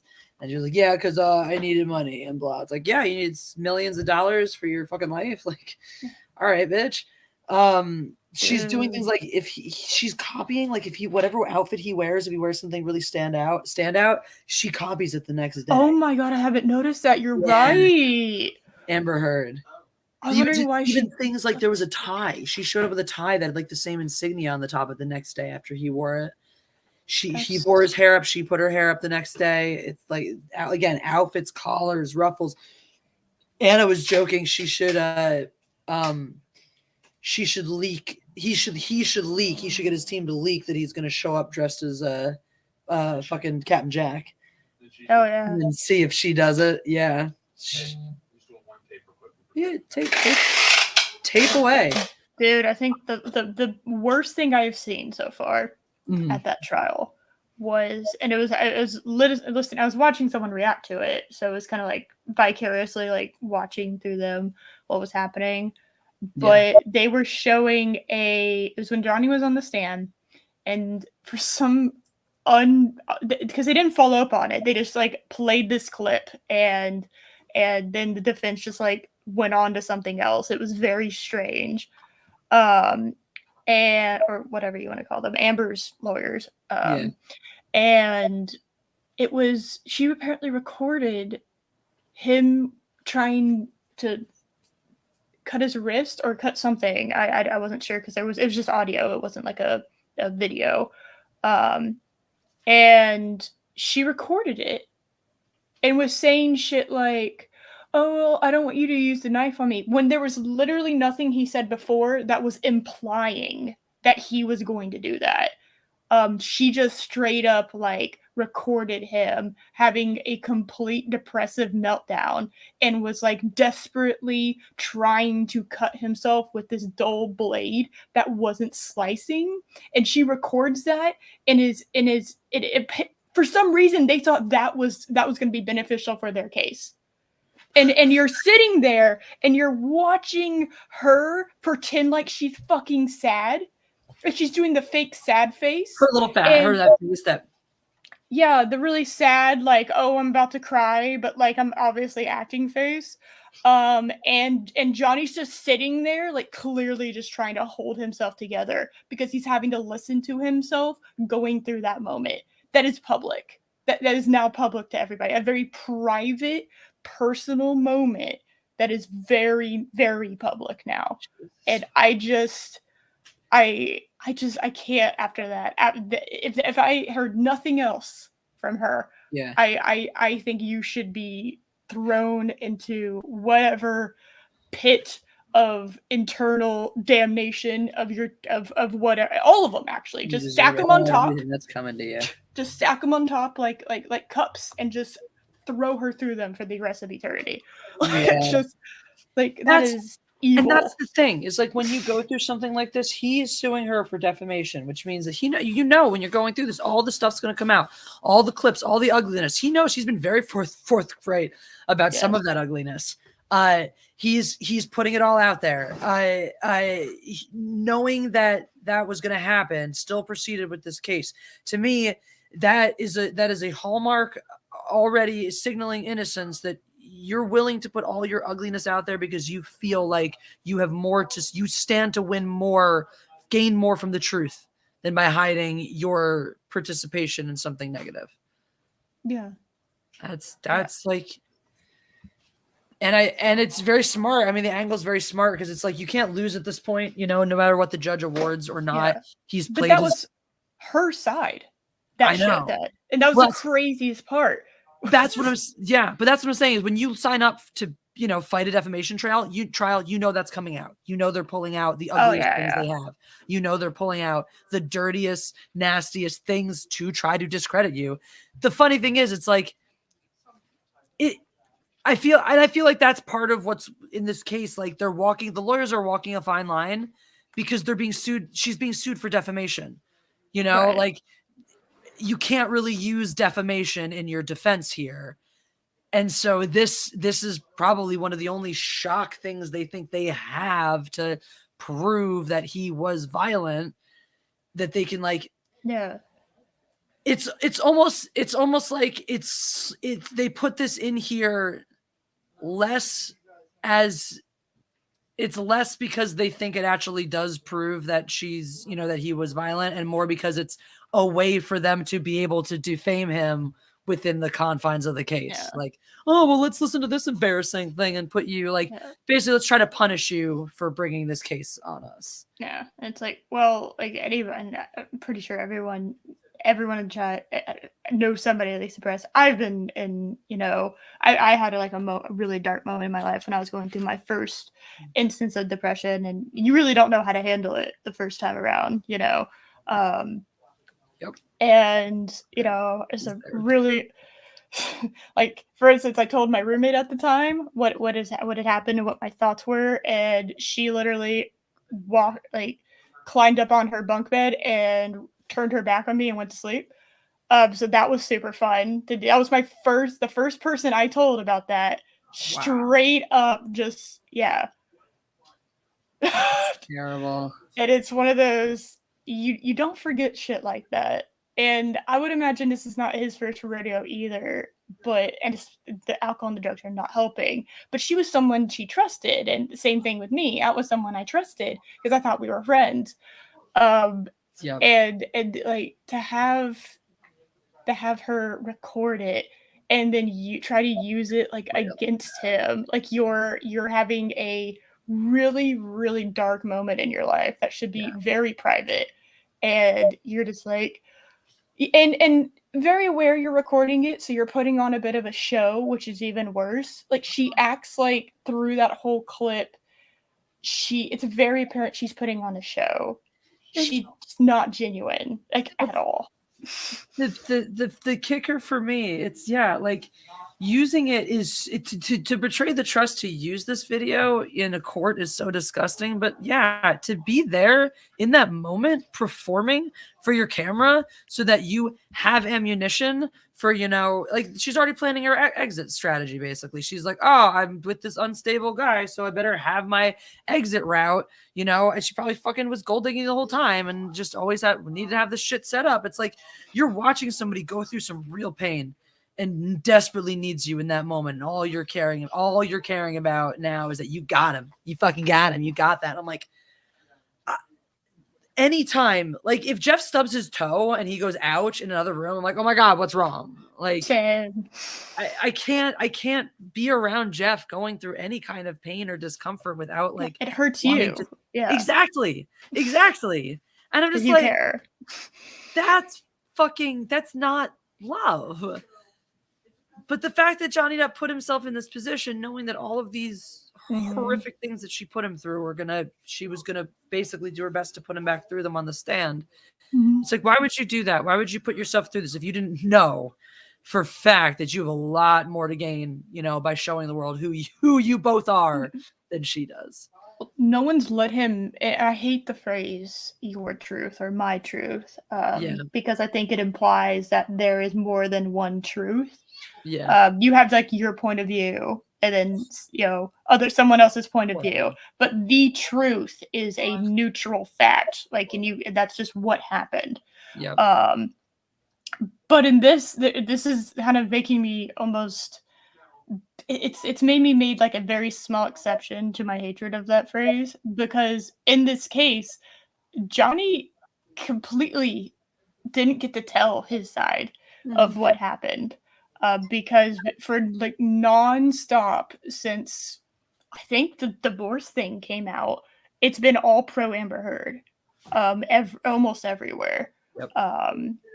As far as like the mainstream's concerned and any big place reporting on it, they were very much like clamping down on anyone that was because it was a woman claiming some shit, and obviously because she has a badge, she must be believed. And of course, it really doesn't help that she latched her shit onto, literally, I guess in this case, the Me Too thing, and it's like, okay. I would actually go ahead and say that you're one of the main reasons that movement completely is devoid of meaning anymore. Because there was a shit ton of women that just used it to take advantage of shit when it should have actually started an entire conversation about, sexual assault. That for everybody, not just women, but everybody. But no, that didn't happen. Because we can't have nice things on this planet, I guess. No, I feel it's so similar to you and all that, and how like exactly, and how much it's like we started. This was like the motif of like once we hit 2010, it was like all those nice things we started to have in like the 90s and then the 2000s, progress and blah. We're just gonna go, that's not good enough, and we're driving off a cliff until it's wrong. And that was the Me Too movement. It's like, maybe we should like not adopt a blanket policy of silencing women when they say I've been raped. Yeah, that seems like a good thing to take a look at. Examine some policies that like promote that shit. Yeah. Nope, believe every single woman all the time, forever. Fuck all guys, they suck. By the way, like, men can't be assaulted like that because women are smaller, so whatever, right? And it's like, I'm sorry that. I once dated a guy who had battered woman syndrome from his ex, who was much smaller than he was. Yep, she was much smaller.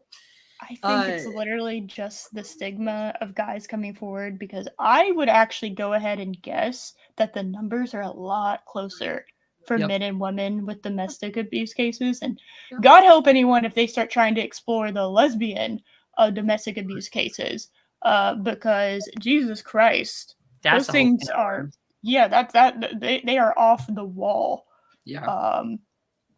Which is very unfortunate. Domestic abuse can exist everywhere. And that's kind of, people are starting to, I guess, hopefully understand that. Wake the fuck up to these facts and realize how wrong it is. Oh, that was the thing I wanted to. Speaking of abuse and violence and stuff, did you hear about Dave Chappelle getting attacked on stage? Yep, I heard about that today. Let me read this super chat before I forget. Super fun times. Very, very temporal. From a Sentinel. Thank you. Dateslav Act mandatory carry. From a Sentinel. So I'm at the strip club getting a lap dance with an open carry lightsaber and a concealed blaster. My X-Wing is parked in the lot. Happy May the 4th to you. Dateslav Act mandatory carry. Thank you for being here. Thank you for celebrating in style, my dude. The acceptance of violence. Normalization of violence when it's the right party or the justified party. And now we have Dave Chappelle. Do we know why he was attacked?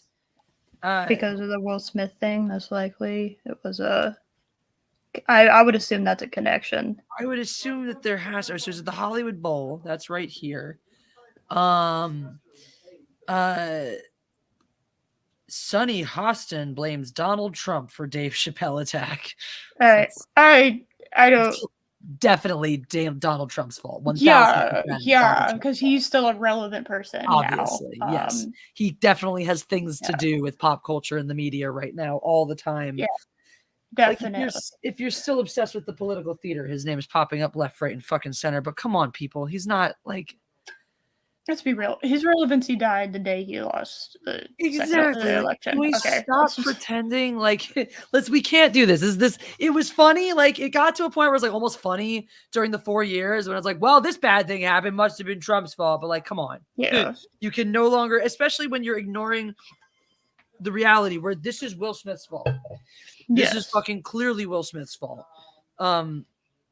You have at the Oscars a comedian get attacked over a joke, and now in the same city you have a comedian get attacked while telling jokes. So he's been arrested for the suspect has been arrested for alleged felony assault with a deadly weapon, something about a knife.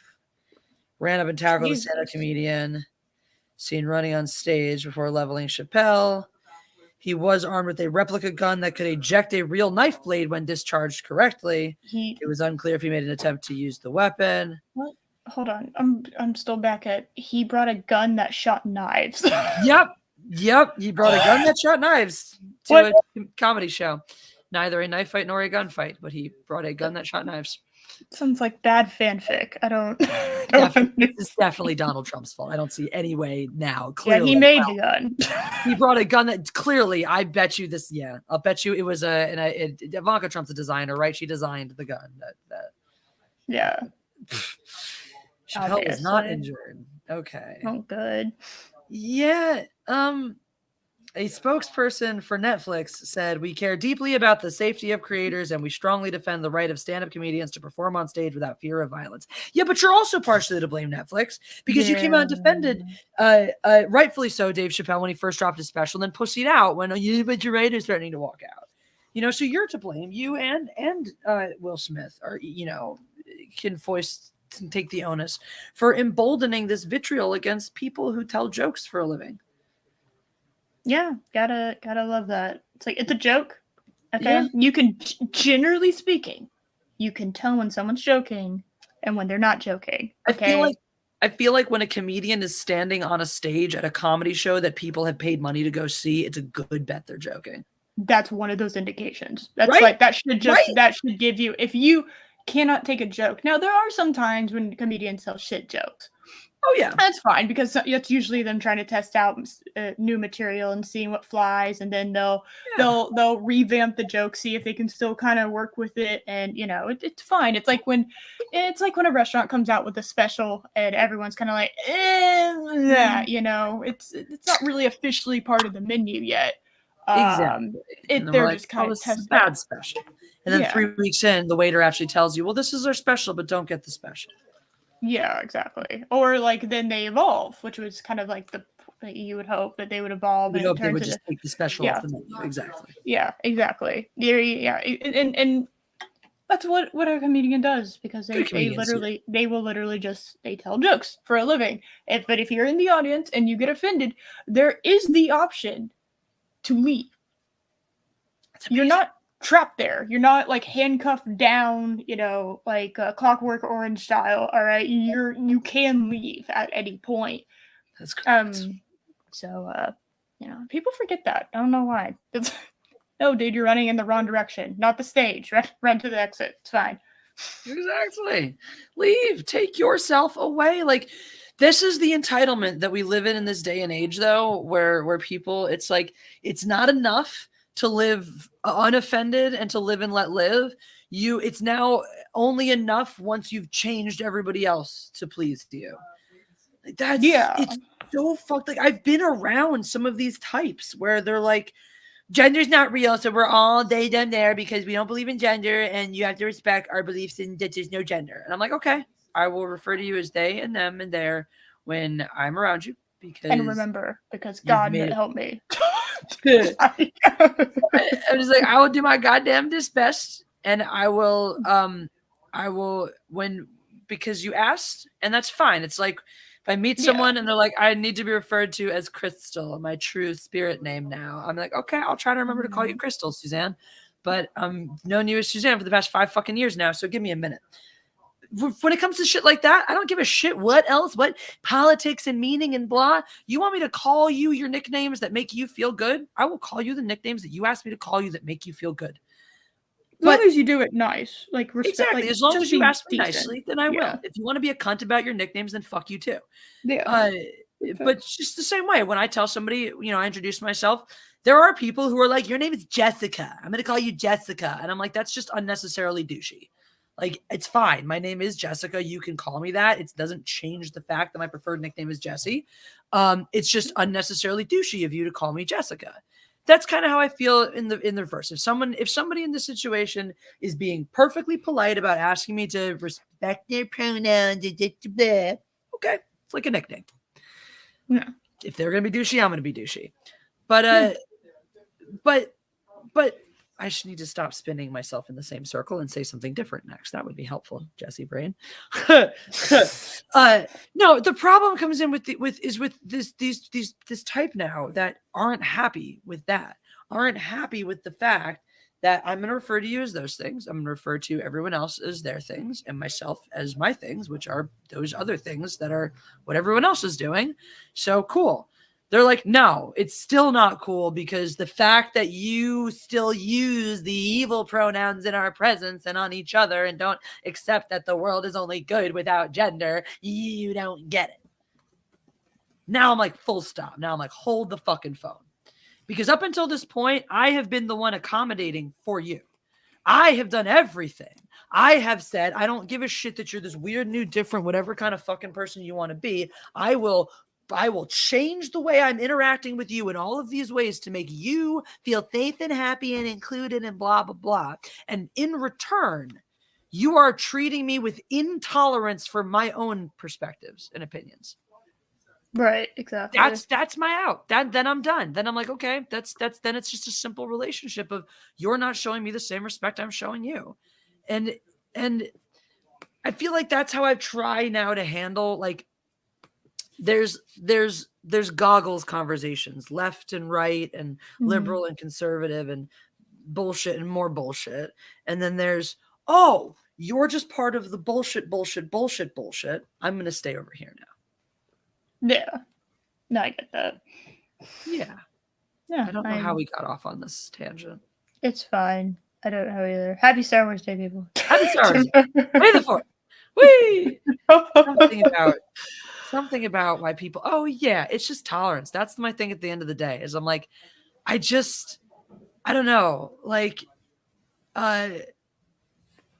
there is no such thing as gender, though. Toxic masculinity. Like, that's the thing. It's all invented. It's all retarded. Like, literally, like, what is gender? Gender is the codified set of language we use to describe sets of behaviors that we've ascribed to sexes. It's literally, by its core base definition, a human concept. Like, yes, there is sex. Yes, there's tons and tons of evidence to suggest that there are sexual binaries and that there's a lot of things in the natural world that filter into sexual binaries. There are also tons and tons of things to suggest that in the human experience and human sexuality and sexuality of other animals, that there is not a binary and that people kind of like who they like. Some people have much, much stronger preferences on the basis of sex and some people don't. And the whole thing is, at the end of the day, who fucking cares and what does it matter as long as the people are living in a way that doesn't hurt or affect you? I can see a world where you can have an enclave of extreme, super conservative Christians who live believing that the Bible is the word of God, is the only thing that matters. And a couple doors down, or a couple neighborhoods down, you have a bunch of screaming psycho pronoun people who don't believe gender is a thing and refuse to accept any, the patriarchy and blah, blah, blah, blah. As long as both of those groups agree that they are going to live by their own tenets and not tell anybody else how to live, what's the problem? Yeah, I feel like everybody just needs to chill a little bit. Yeah. It's like, I don't know.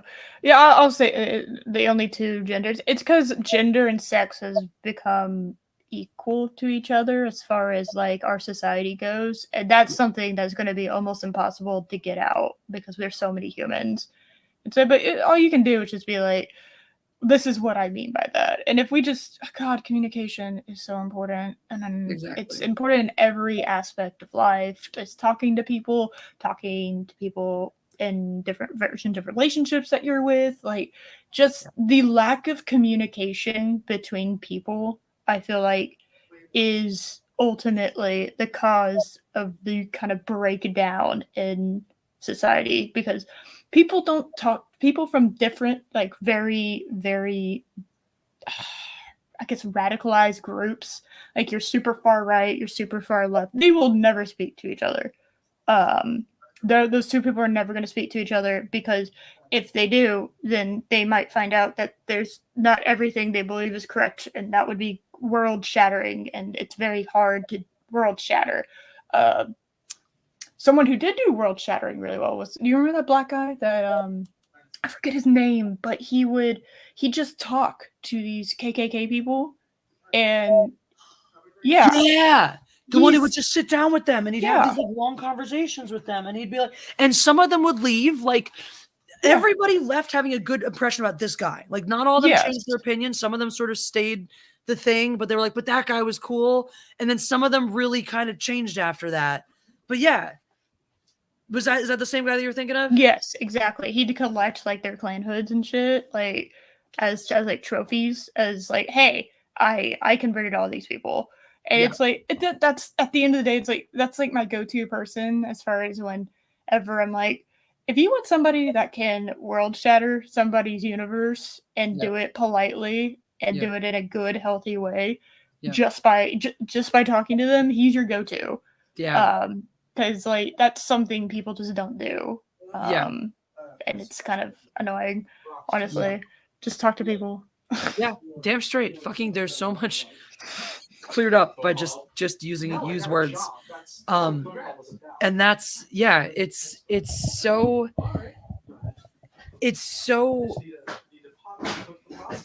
people are so averse to doing just that thing, like that initial part of I'm a black man sitting down with white supremacists.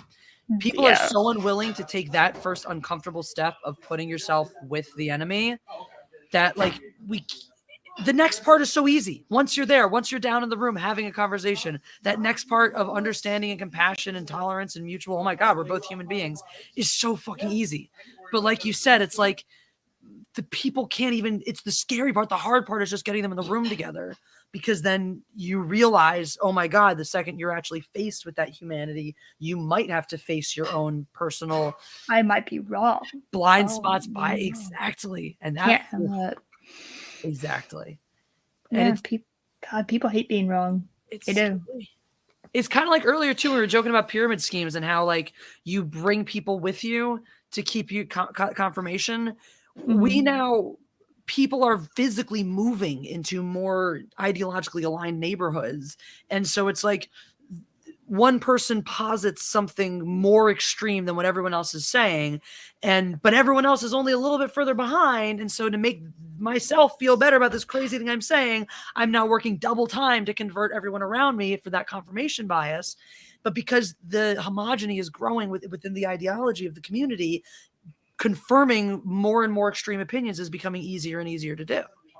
Yeah, echo chambers, I would say, are one of society's current society's biggest problems.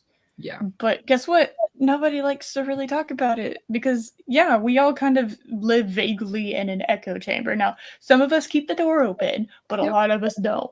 I'm one of those people that likes to keep that door open just in case, because I have been known, as rare as it is, to be wrong sometimes. Sometimes I don't have the facts.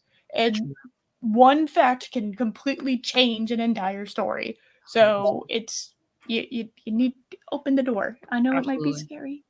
I leave my door wide open. The problem I frequently run into is that while it is open, I will often lean out and shout crazily from it, which often makes it a little intimidating for people to try to realize how open and inviting it is. Yeah.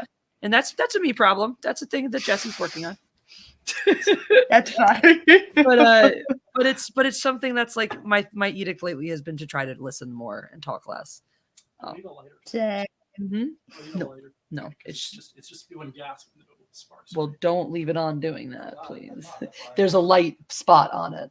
Where the fire icon is, you gotta hold it there till it lights. Gotcha. Yeah, it's one of those guys. It sounds like you're talking about my dissertation. Oh yeah? Is this very similar? I actually have a section in there about like the lack of weird polarization in Lower Merion specifically, Huh.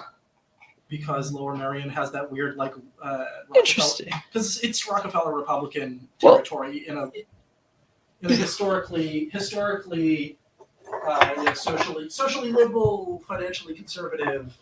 Yeah, I mean, really, that's what it is. That's interesting. That's where we grew up, by the way. For those Oh. who I don't could talk know. about that for a long time. Because let me tell you, I wrote 250 pages. Interesting. And yeah, so I wonder now, because I haven't been back, and certainly I don't know what things are like in the schools there. Like, has Harridan remained relatively untouched by the polarization of So the entire region, the entire like main line and southeastern Pennsylvania has moved left overall. That's been unavoidable, and part of it has been in response to Trumpism in the Republican Party, because you had a lot of establishment Republican, traditional Republican base of doctors and lawyers, because That did not like him. Yeah. Who never live in this, suburbs, and that's why the state went for Trump in 2016, was because he convinced suburban voters who were Republican swing voters to sign on to his program, but his support with that group completely collapsed. They felt like they had been entirely hoodwinked by him, that he wouldn't do the things that he said he wanted to do, that it was just the campaign. But when he actually said and did those things, they said, well, I'm not going to get fooled again. Mm-hmm. So you saw a huge exodus of registered Republicans in our area for the Democratic Party, even if they don't actually agree with the Democratic Party's platform in its entirety, because they found Trump himself so repellent. That makes sense.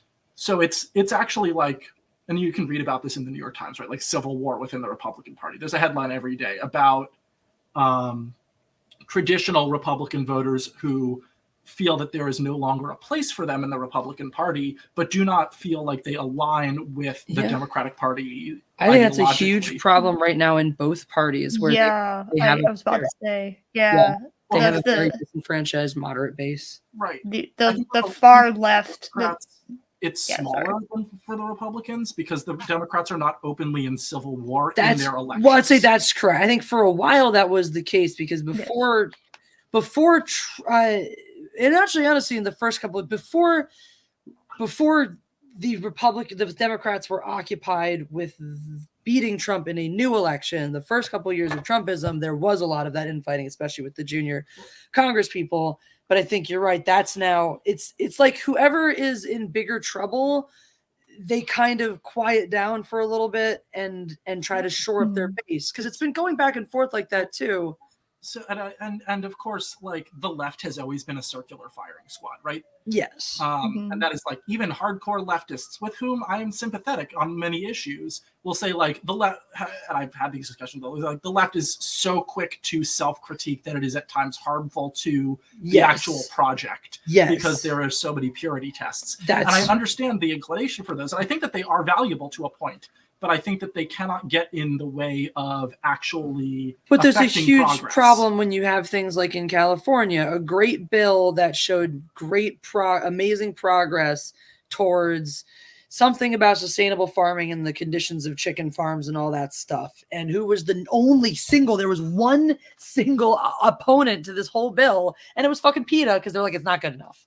And I'm like, really? PETA, shut the fuck up. You kill your animals. And it's a shame, because I know lots of people who don't think PETA is a joke. I mean, are they members of PETA? Probably. I don't know anyone outside of PETA who does not find PETA comical. And it's sort of a shame, because PETA has in the past, decades ago, done seriously effective, positive work. But I think you're just seeing the same everything else. Like, it's yes, they started someplace good. I can, if you're curious, I can actually explain the historical cause behind what you're seeing today. I can tell you why, where it came from, basically. Let's hear it. So, and it, I mean, obviously, thank you for the super sticker, Andy. By the way, it's a black cat. In any case, anybody missed it. I will put the disclaimer on this summary that like all history is manufactured at some point, right? Because like we pick an arbitrary starting date and we're going to say like this is where this started, but obviously there were things that before that caused that, right? Sure. So I'm going to pick. I used the term earlier, Rockefeller Republicans, and this goes back to John D. Rockefeller. Yep. Notable oil baron, tycoon, robber baron of the Gilded Age of America. Mm-hmm. He was one of the from my own research, he was relatively one of the good ones, which is of course only relative, because his religious compulsions made him uninterested in amassing all of this wealth. He was amassing it, mm-hmm. but he was trying to give it away and he couldn't give it away fast enough. And he actually used a lot of that money for the struggle of rich social goods. Like he vaccinated America against hookworm, which was endemic in the South. I'm glad that we don't have hookworm as an endemic. It still exists, but it's like he just like was like, okay, free vaccination for everyone that I'm footing the bill for. He established Spelman College with his wife because he, especially for the late 19th century, took up the very progressive position of, I believe black people are as smart and as capable as white people, and it is not inherent to them that they are less, represented. It is a gap in our education system. So I'm going to establish a college that I will fund. And Spelman is still, it's historically black college university, even prestigious even today. Yep. So this is how he was spending his money. He was, however, of course, fiscally conservative in other ways. He hated government interference. There's a very classic Republican, small government platform. Yeah. So his son, who was largely responsible for the Metropolitan Museum of Art in New York, established the cloisters there. If you've ever been to the cloisters, that was his collection, a lot of it, I believe. Nice. His grandson, Nelson Rockefeller, who was governor of California and vice president of the United States, was the sort of leader of a half of the Republican Party in the late 50s, 60s. Nelson Rockefeller, he was sort of like the stand-in for what was called the Eastern Establishment, which was this, upper class, wealthy, fiscally conservative, socially liberal Republicans that we've talked about, right? That was who. And of course, that is kind of an oxymoron because your fiscal policy should match your, if you're not going to spend money on any of the things that you want to happen. Basically, it's a little hypocritical, but it's where they were. And there was the other half, which was the conservative wing of the Republican Party, was led by Barry Goldwater. And this was before the realignment of the political parties, because the Republican Party had a liberal and a conservative wing, and the Democratic Party had a liberal and a conservative wing, which is why you had all of those Southern racist Democrats left over from the Civil War, which is why the Republican Party was the party that passed the Civil Rights Act. Following that, Rockefeller was in a war with Barry Goldwater for the Republican presidential nomination. And he was not successful so Barry Goldwater, who wrote had Ghost written under his name, the book Consciences of a Conservative, which really summed up modern, like Trumpist type conservatism. Even before that, like modern right-wing, back-to-earth, nativist religious conservatism. Which is funny because Trump has only been a conservative since around the time he decided to run as a Republican. Right. So this book was highly influential. A lot of people read it. A lot of Democrats read it and decided to become Republicans. And so the relatively liberal Republicans represented by Nelson Rockefeller, who in that campaign, I think it was his campaign manager, actually said to him, like, you need to summon up that wealth of prestige and wealth and condescension called the Eastern Establishment to push back it. He was just like, I'm all that's left. You're looking at it, buddy. So Barry Goldwater went on to win the nomination and then lose the presidency. Yeah. Right. And that led to a realignment of the parties where all of those Republicans moved to the Democratic Party, which had become the party of the workers. Yeah. And that is the origin of our modern political polarization, because in the 60s, our parties moved from being almost so indistinguishable that it was requested that they explain how they were different from one another because they had both conservative and liberal wings. Yeah. They weren't.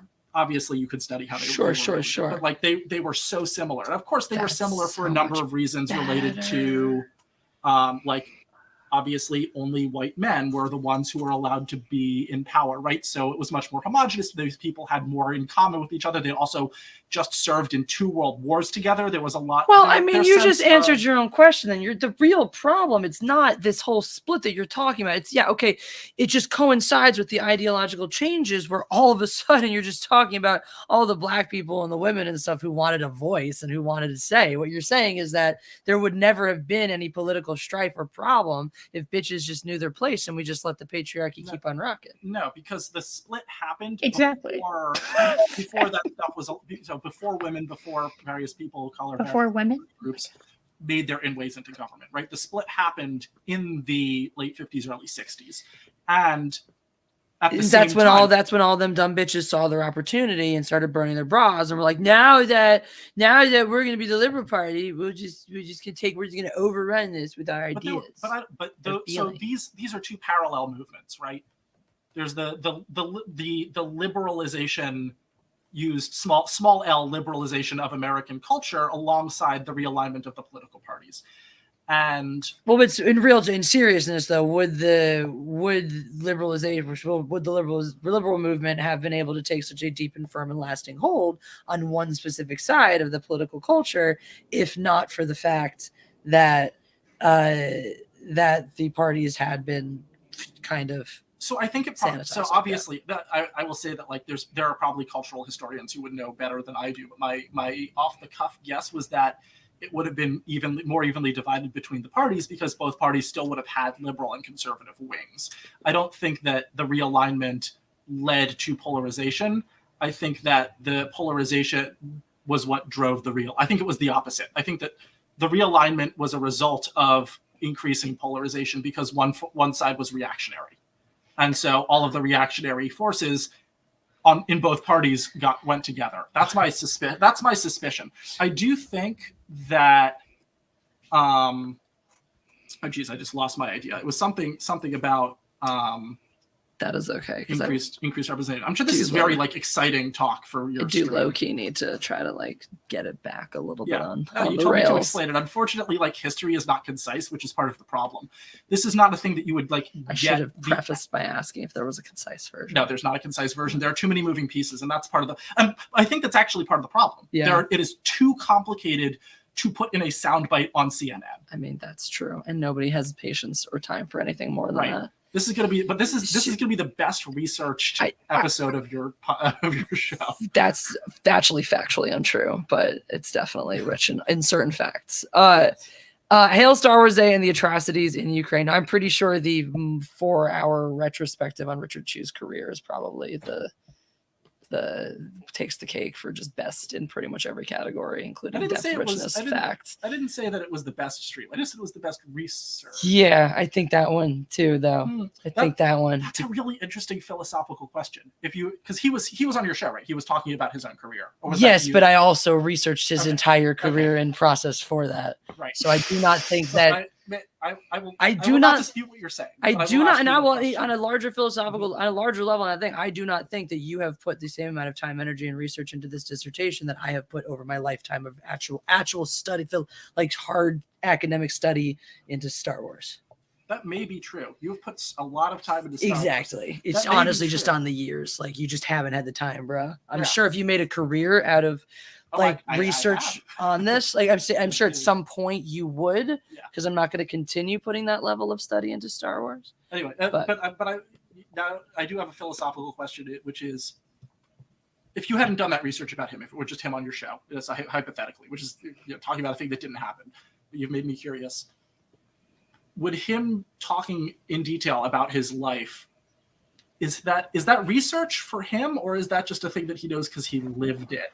I'm really how does that get classified? I mean, considering that this man is 80 and did a lot of preparation to like go back and dig up things over his 50-year career, I would say it still counts to an extent. Well, that's what I'm saying. That's why I said this is just a philosophical question. I'm curious. I would think that. I would say this like a taxonomy. And then I would also say too, because part of the discussion was framed in the guise of like, how has editing changed? You know, Okay. and so there's Listen, I haven't seen this, so I can't comment. Well, maybe you should fucking watch watch it because it's like the greatest thing on my channel. Whatever. I'm just saying, it actually is really cool. Honestly, like if you, I fucking love you, baby outlaw. I'm just saying. Yeah, as I said, I can't comment on this because I don't want to say something that's not true about it. Clearly, but that's why I'm asking. Andy says, when you invest in crypto, you're investing in God. Here's a moral philosophical wow, question that's for such you a guys. good pitch. I'm gonna go invest in crypto. Do it. Get God. It's the pitch that we're gonna give to Mormon Phil. Who's Mormon Phil? Well, Phil Chandler. Eris, we were in Seattle this weekend. I'm sorry, another person for hijacking the stream. Eris of Chaos. It's all right. Cat in a fez. A cat in a fez. And also a goddess of chaos. Hi. Yeah. Is there an Eris of not chaos to contrast with? Is that why there's a clarification? Eris of chaos. It's just like you sometimes like to be hailed by your full and proper title. That makes you feel sharp. Well, Eris is the goddess of chaos, so I doubt it. Is there another Eris? Like I'm sure somebody else was named Eris who was not the goddess of chaos. Okay. And so like it's like Zeus. Yeah, it's fine. I allow it. Like sometimes people are named Jesus or Jesus. Yeah, You know? They ain't Jesus. I saw a guy named I had like a Lyft driver a week ago named Uriel. I was like, I know people named Michael. I know people named Gabriel. It's okay to name yourself after an angel. Uriel's a real obscure one. That's a real deep cut there. So, no, now it's because everyone's a Supernatural fan. That was that a thing? I mean, this guy was like 35, so he would have been. Yeah. I mean, that's just that. Honestly, you do get like there's a family. Their kids are Ezekiel and Obadiah. Sure. I wonder if much like Jesus, Uriel is more common Hispanic name than it is in English. Maybe. I don't know. You can Google it. That is I don't have access to the internet anymore. I've been banned. From the internet? I've been banned from impressive. So I for web crimes. This hotel, usually you have a Gideon's Bible in your hotel room, right? Look, the Gideons paid to put them there. And we have one. We had one. We also had a Book of Mormon. Somebody had left a Book of Mormon. That's beautiful. They had written an inscription. Now, are you a Mormon by any chance? I am not. Okay, I didn't think you were, but I just figured I would ask. I figured honestly that's something that somebody would have told me at some point by now, you know? So, yeah. That Eris chick, man, she's cool, but she's a fucking Mormon. Yeah, I'm not that tismy. It's fine. You're what? I'm not that tismy. It's fine. God is one thing. Not believing that black people are people, that's another level. Oh yeah, I forgot they fucking did that for a minute. Within like the past wasn't it like the 9? And it's only been the past 5 years or something. I thought it was like in the 90s. Recently where it's only like very recently they've actually acknowledged that black people are people or something because it's like the. Really? I thought that was like decades ago. Am I just getting that mixed up with something else? I probably am, honestly. I don't really think about Mormons on a daily basis. You know, I likewise. It took longer than it probably should have, I guess, is just what we... I know there was something recently where it was like, okay, maybe they were people, but now they're like actually allowed to be Mormons or something. Oh, that's probably it then, It's probably not that I would... When I think of Mormons, I just think of like the widest white person. Like I do not think that is not. You have a bunch of butters that are like this big. Are they being saved in sizes? No, they're all just randomly. They're being collected. Yeah. They're there for cat. Every time that one of our cats licks butter, I think of EVS. That's amazing. No. That was another story. They did not. I was just telling an unrelated story. It's okay. Look, I'm trying to cook here. I'm trying to read an inscription on this book. I'm trying to do a show for fuck's sake. I'm cooking you dinner. That's great. There's a show happening quietly. There's a show happening. I think of South Park whenever I hear words. Right, whenever I hear the Book of Mormon, I do think of the musical that I still haven't seen. Anyway, he wrote, "Hello, friend. Please take this book and read it. It has the power to change your life. It has changed mine. Help me to be a better husband, father, and good guy. It truly is another testament of Jesus Christ. Call or email me if you have questions, Phil. And then he left his email and his phone number. And you did call him, yes. Oh, we called. We left him a Yeah, message. like We that's- asked him if he wanted to extend his warranty. And Andy, we suggested Andy should call him and tell him that's where when you invest in crypto, you're investing in God. That's where that pitch came from. Nice. Now that said, though, he did leave his phone number, and I feel like it is not doxing him to share it with all of you because he left this phone number in a hotel. I don't know. Is it if it was like on a bathroom stall, would it be like the same? You know what I mean? I don't know. I feel like how about this? Guys, go to this hotel. Give this room. Go to the Sonesta Bellevue. Yeah. It's room 109. And tell Phil to call up Phil Chandler and tell him investing in crypto is investing in God. Yes. Also, this Bible was left there in 2014. So it may not be there anymore. No, I don't know. Do people steal Bibles? Is that normal? This was from this weekend. Oh, I thought you meant that you saw it in No, this Bible has been sitting there since 2014. This hotel has changed management. Like it's a new hotel. Like They don't change the Bibles. It used to be a Courtyard Marriott. It's now a Sonesta. Yeah, it's not even the same fucking name, but the fucking Mormon Phil's Bible.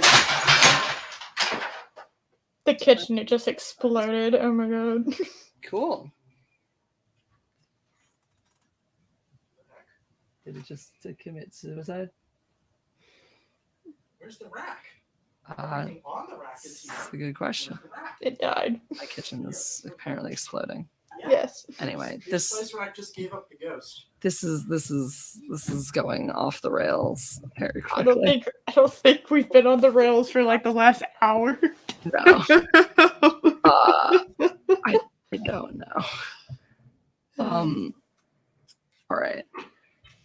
Cool. Star Wars. Well, honestly, it's kind of probably at this point more like back to goodbye, unless you want to play Mad Libs, because I do have Mad Lib. We could do Star Wars themed Mad Libs. Let's do one Mad Libs, because I am hungry. I have not eaten for a while. And I want some food. And yes. You need to have food. Food. Thank you for being my wonderful co-host today. Yay. What? A spice Yay. rack fell down? Did it. Over there, I heard a crash. And, Save the spice rack. Everyone give Jessie money. She is showing you her butt. So Ha! It's my butt. give money. Who knows? Okay. So, It's a strong match. Star Wars themed words or not, other themed words or not. Ooh, I perfect. feel like it's gonna devolve into just being about rape again. I don't know. Probably. Yeah. Probably. Justin, do you want to play Mad Libs? Uh, You want to play? I do. I assumed you were going to. Star Wars tisms. Let's do it. So Mad Libs that I can play while cooking dinner. Yes. Can you answer? Can you give me parts of speech while also cooking dinner? I don't know. It's really You are challenging. fired from this job. I kind of Okay. believed in you, but all right. Well, Gray Lycan, I'm doing a terrible job of promoting myself. If you guys want to watch the OT later, Jeff and I will be putting on the first movie at 8 p.m. Pacific.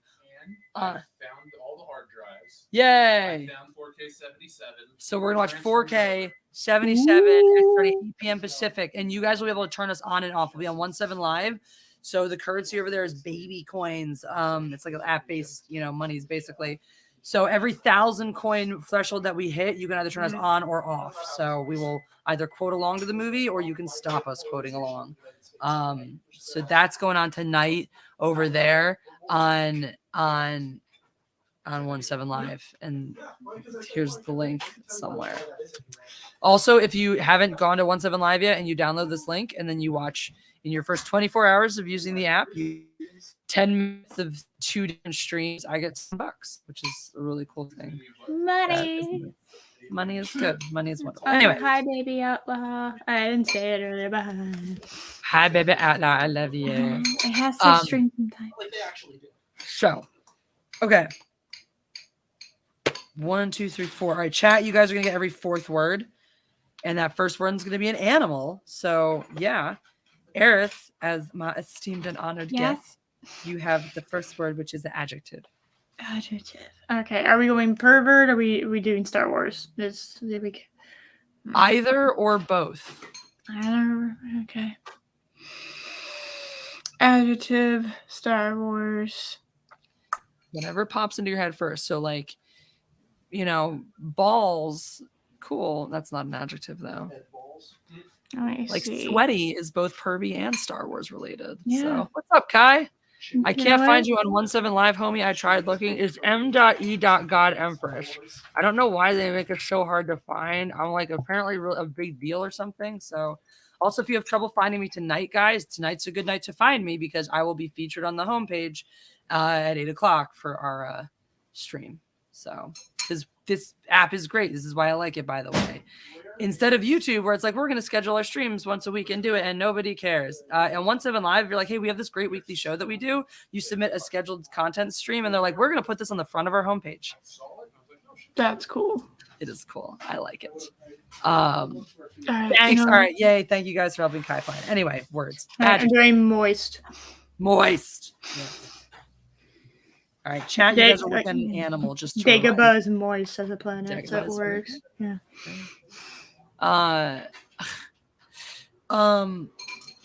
Justin, a noun. What? Justin, a noun. Noun. We're thinking Star Wars themed or pervy themed because it's a noun. Noun is a noun. And that is. Oh wait, you were gonna use noun as your noun? Yeah, because it is. Right? Oh, okay. I gotta say, I think I'm gonna fire him. That's fine. You can use noun as your noun. I won't stop you. Well, you can't use verb as a verb. That's verb is still a noun. Use noun as a noun. Okay, Yeah. you have a noun. Is noun. No, that is not Justin Proper Baby Outlaw. That is a different Justin. This is somebody I went to high school with who is staying with us because his home is being used for shooting right now. Because it's a thing that happens in LA sometimes. Yeah, the crime rate's just terrible. I refrained. I almost made that joke. And I was like, Jeff, you get a part of the body, plural, because of course you get a part of the body. Okay. Normally it would be testicles, but since it's a Star Wars day, I mean, it could be Wookiee testicles. Yeah. Gundark Nads. What's a Gundark? I think Han Solo talks about Luke Skywalker looking strong enough to pull the arms off of. Gundark Which- Nads. Yeah, Which one was that? When was that? Empire Strikes Back. All right. Well, that's good. What animals did we get? Sandcrawler. Make more garlic. Y'all. This was y'all's. This was your thing, and you failed us. Bad potty lines. What the hell? You're supposed to do animals. Animals, That's guys. not an animal. Animals. Toxic You guys get masculinity. animals. That's not an animal. I know. Somebody said pussy, apparently. That is an animal earlier. That is an They said animal. that. We just did a Gundark, though. Come on. We just put Gundark Nads in here. Monkey Jesus. Quokka. Yep. Monkey Jesus is the winner. Fuck it. Yep. Oh, excellent. Minoc is good too, but Monkey Jesus is definitely the winner. Eris, you get another adjective because the order hates you. Yeah, that's I'm gonna have to do burnt because that's funny. Toxic masculinity, Vader's burnt weenie. I gotta choose burnt because that's funny. I'm picturing some charred phallus myself right now. All right, person in the room. You can also pick this room, so it's either you or me. So, well, you can pick anyone in the home. You can pick a cat. You can pick Eris. You could pick anybody in the chat. Well, I don't know who's in the chat, so I'm going to pick that cat. Chip Pancake. That's Chip Pancake. The one that I sprayed in the face. Yeah. With full frontal catnip dose. I mean, he always kind of does. That's fair. All right, Jeff, a color, please. Blue. Yellow. Pick a different color, please. All right, it was the one that made sense in the puzzle, and I'm like, it's no fun when that happens. Boom. Much better. Thank you. I forget where the H goes in diarrhea. Damn it. How do you? I always think forget it's to spell after the diarrhea. A. After the It's A. after the A, right? Diarrhea, I think, if I remember correctly. Diarrhea. That's what I always think. On 2 R's, yeah, that looks right. All right, I think we got diarrhea, right? Diarrhea Brown. Good enough. Okay. Damn. Oh, Chad, I forgot to tell you what you were working on. You're working on a plural noun. Please don't disappoint me. Chad. 1, 2, 3, 4. Okay. You're working on a plural noun and an article of clothing. I'm going to give you those both because Fozzie Bear's Tavern. Oh, okay. So it was technically after the A, but there's 2 R's there. I tried. I was always shit at spelling. But I'm ching. All right, guys, chat while you're working on your plural noun and your article of clothing. Eris, you can work on an occupation. Occupation? A nerf herder. Obviously. Obviously, it's a noble, one of the noblest occupations. Noblest. Yeah, noblest. why it's used as an insult. I like to think of a nerf herder as something like a shit farmer, It's like that's probably the level of glorification of a nerf herder. Noun, Justin, please. I can't use noun, Jen, can I? No, you can't. Person, place, Creativity. The mafia. Okay. It could be one fucking weird ad lib. Weird ass Mad Lib. The Sicilian mafia specifically. Hey. Mm-hmm. La Cosa Nostra. Suit of womp rats. Mm-hmm. It sounds like a good suit of armor. That's like. I feel like that's a secret armor that you have to beat the game and do all the things in order to unlock. Shit stained granny panties. I gotta put that one in because it's too funny. I'm sorry. That's the winning plural noun. I think this cutting board is going to need to be washed afterwards. Yeah. I'll take care of it. It's got butter on it. It's reasonable. What's my word? Jeff? Okay, Jeff, you have a noun. The Jewish mafia. How about we're doing Star Wars, but we're not doing proper, right? Mm-hmm. We're doing non-proper. Moisture farmer. Yeah. Hell yeah. Oh my god, this is gonna be the greatest puzzle ever. All right, this is going. All right, article of clothing, chat. Bantha jacket, suit of womp rats, Yeah. old man like hooter a cakes, bantha. old man scrotum moonshine shake. What? Oh, shit stained granny panties was the article of clothing. I took it for the plural noun. That's fine. What do you think what would you rather own? A suit of womp rats or a bantha jacket? I'd like to, Or we could 180 and go with banana hammock. God damn it. Those are all good. How about a bantha fur banana hammock? You know what? I'm fine with that. Soiled back to tank. I'm going bantha fur banana hammock. You're very, very obsessed with scrotums right now. You should see her try to say poutine. She calls it poontang. It's amazing. Poutine? Sweet Is that pea. that one thing? The Poutine. It's like the fries with gravy and cheese curds. It's the Canadian thingy. Yeah. Okay. good. Oh yeah, womp rat suit, not wombat suit. How do I drain this water? With the colander. That's There's the column. should be on the bottom shelf unless it's in the dishwasher or on the drying rack. Okay. So I think if the drying rack is clean dishes, then yes. The drying rack is clean. Okay, where were we? Eris, you just get all the adjectives today. No. You have another one. That's lame. I might steal one from the chat. Hold on. Do y'all have a thing I can steal from the chat? Yo, Dick Dash. That's real. We're gonna make Dick Dash. Don't you worry. That's first of all amazing.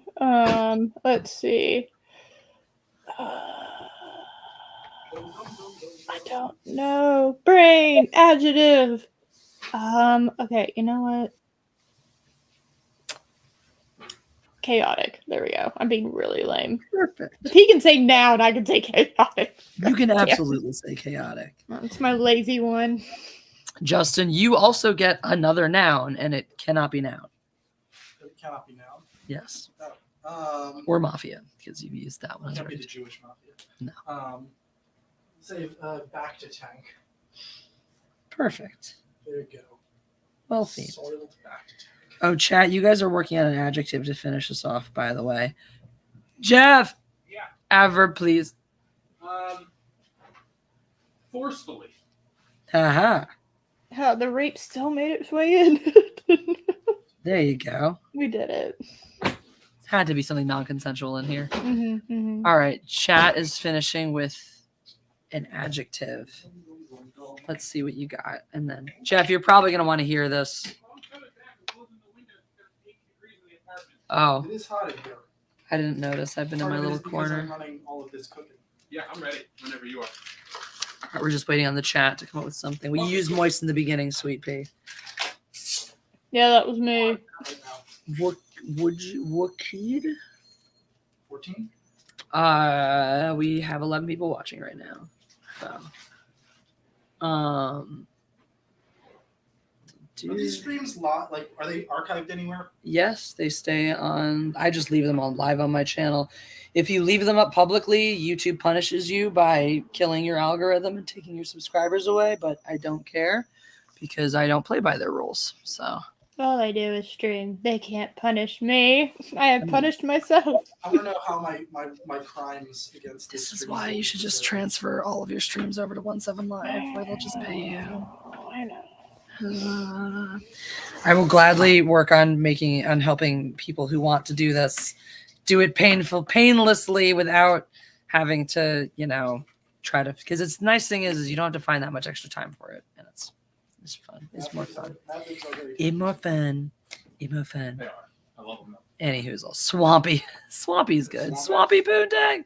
Ooh, Splat. All right. control.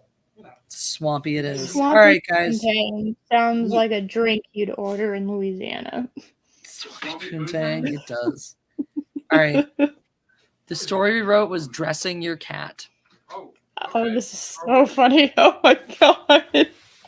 Guys. Your cat can help you celebrate your favorite holidays throughout the year. Hell yeah. All you need to do is dress it up in a moist, fun noun. Oh. With a pair of fuzzy Gundark nads, your cat can be transformed into the Easter monkey Jesus. Or be burnt and turn your cat into Uncle Pancake. With a little red, white, and diarrhea brown suit. Aww. Yeah, what? It's got to have shit on it because I'm Pancake. That's why blue didn't work. I get it now. Yeah. See. Yeah. And there's a lot of shit-stained granny panties for your cat to wear on Halloween. This is surprisingly coherent. You can dress your cat as a Nerf herder in a pink tutu. A Nice. prehistoric mafia with spikes down its back. So, Dinosaur Mafia did not mess Big around. fat. They did not fuck around. Prehistoric mafia. Or a superhero like Moisture Farmer Man with a black cape and matching bantha fur banana hammock. That's Jeff, can you please draw me Moisture Farmer Man with the black cape and matching bantha fur banana hammock? You got it, dude. It's good. He's basically like Conan the Barbarian. Okay. he has to It's be in on your there. next comic book. It's confirmed. But also, Yes, Eris, it will be. but he also looked vaguely like Luke too. No, Well, he's would the- you he's the open Nerf this herder. on air? Oh Put yeah. that on our address. We're almost Oh, we're okay. not quite done yet. And of course, any cat can be turned into Santa Claus with a chaotic red suit and a cute matching back to tank. Aww. Just make sure you choose forcefully. You don't want to get on your cat's swampy side. your cat's swampy side. I don't. Han's swampy side is nasty, let me tell you. Yeah, he's. Dude, he came over. Damn. He sometimes is stinky. All right, what is this I'm opening on air? How dare you? Presents? I will live vicariously through you. Yay! Or AVP. that. Oh my god. Yeah, I like the first one. I just wish it's a guilty pleasure. I love watching the first one. Love the first one. Yes, the second one, I just turn the brightness up, guys. It's not hard. Just a little bit. I want to see something. I'd like to actually know what's happening. The one line I remember from it is the one asshole guy in the group they were trying to save was like, fuck the women and children. This isn't the Titanic. And I Oh was my like, god. My favorite line is the government wouldn't lie to us, right? And it's just like, I'm just like, really? oh, This your first day on the planet? The first one is great, and the second one is watchable garbage. That's kind of how I land. You just gotta embrace that you're not gonna be able to see shit, and just embrace it. Because I didn't know the first time when I watched it. I just expected I was gonna be able to see things because that's what that's what I expect. Yeah. Logical expectation. I've been starting slowly but surely collecting all the AVP comic books. Nice. And like I have the first set, which is really cool.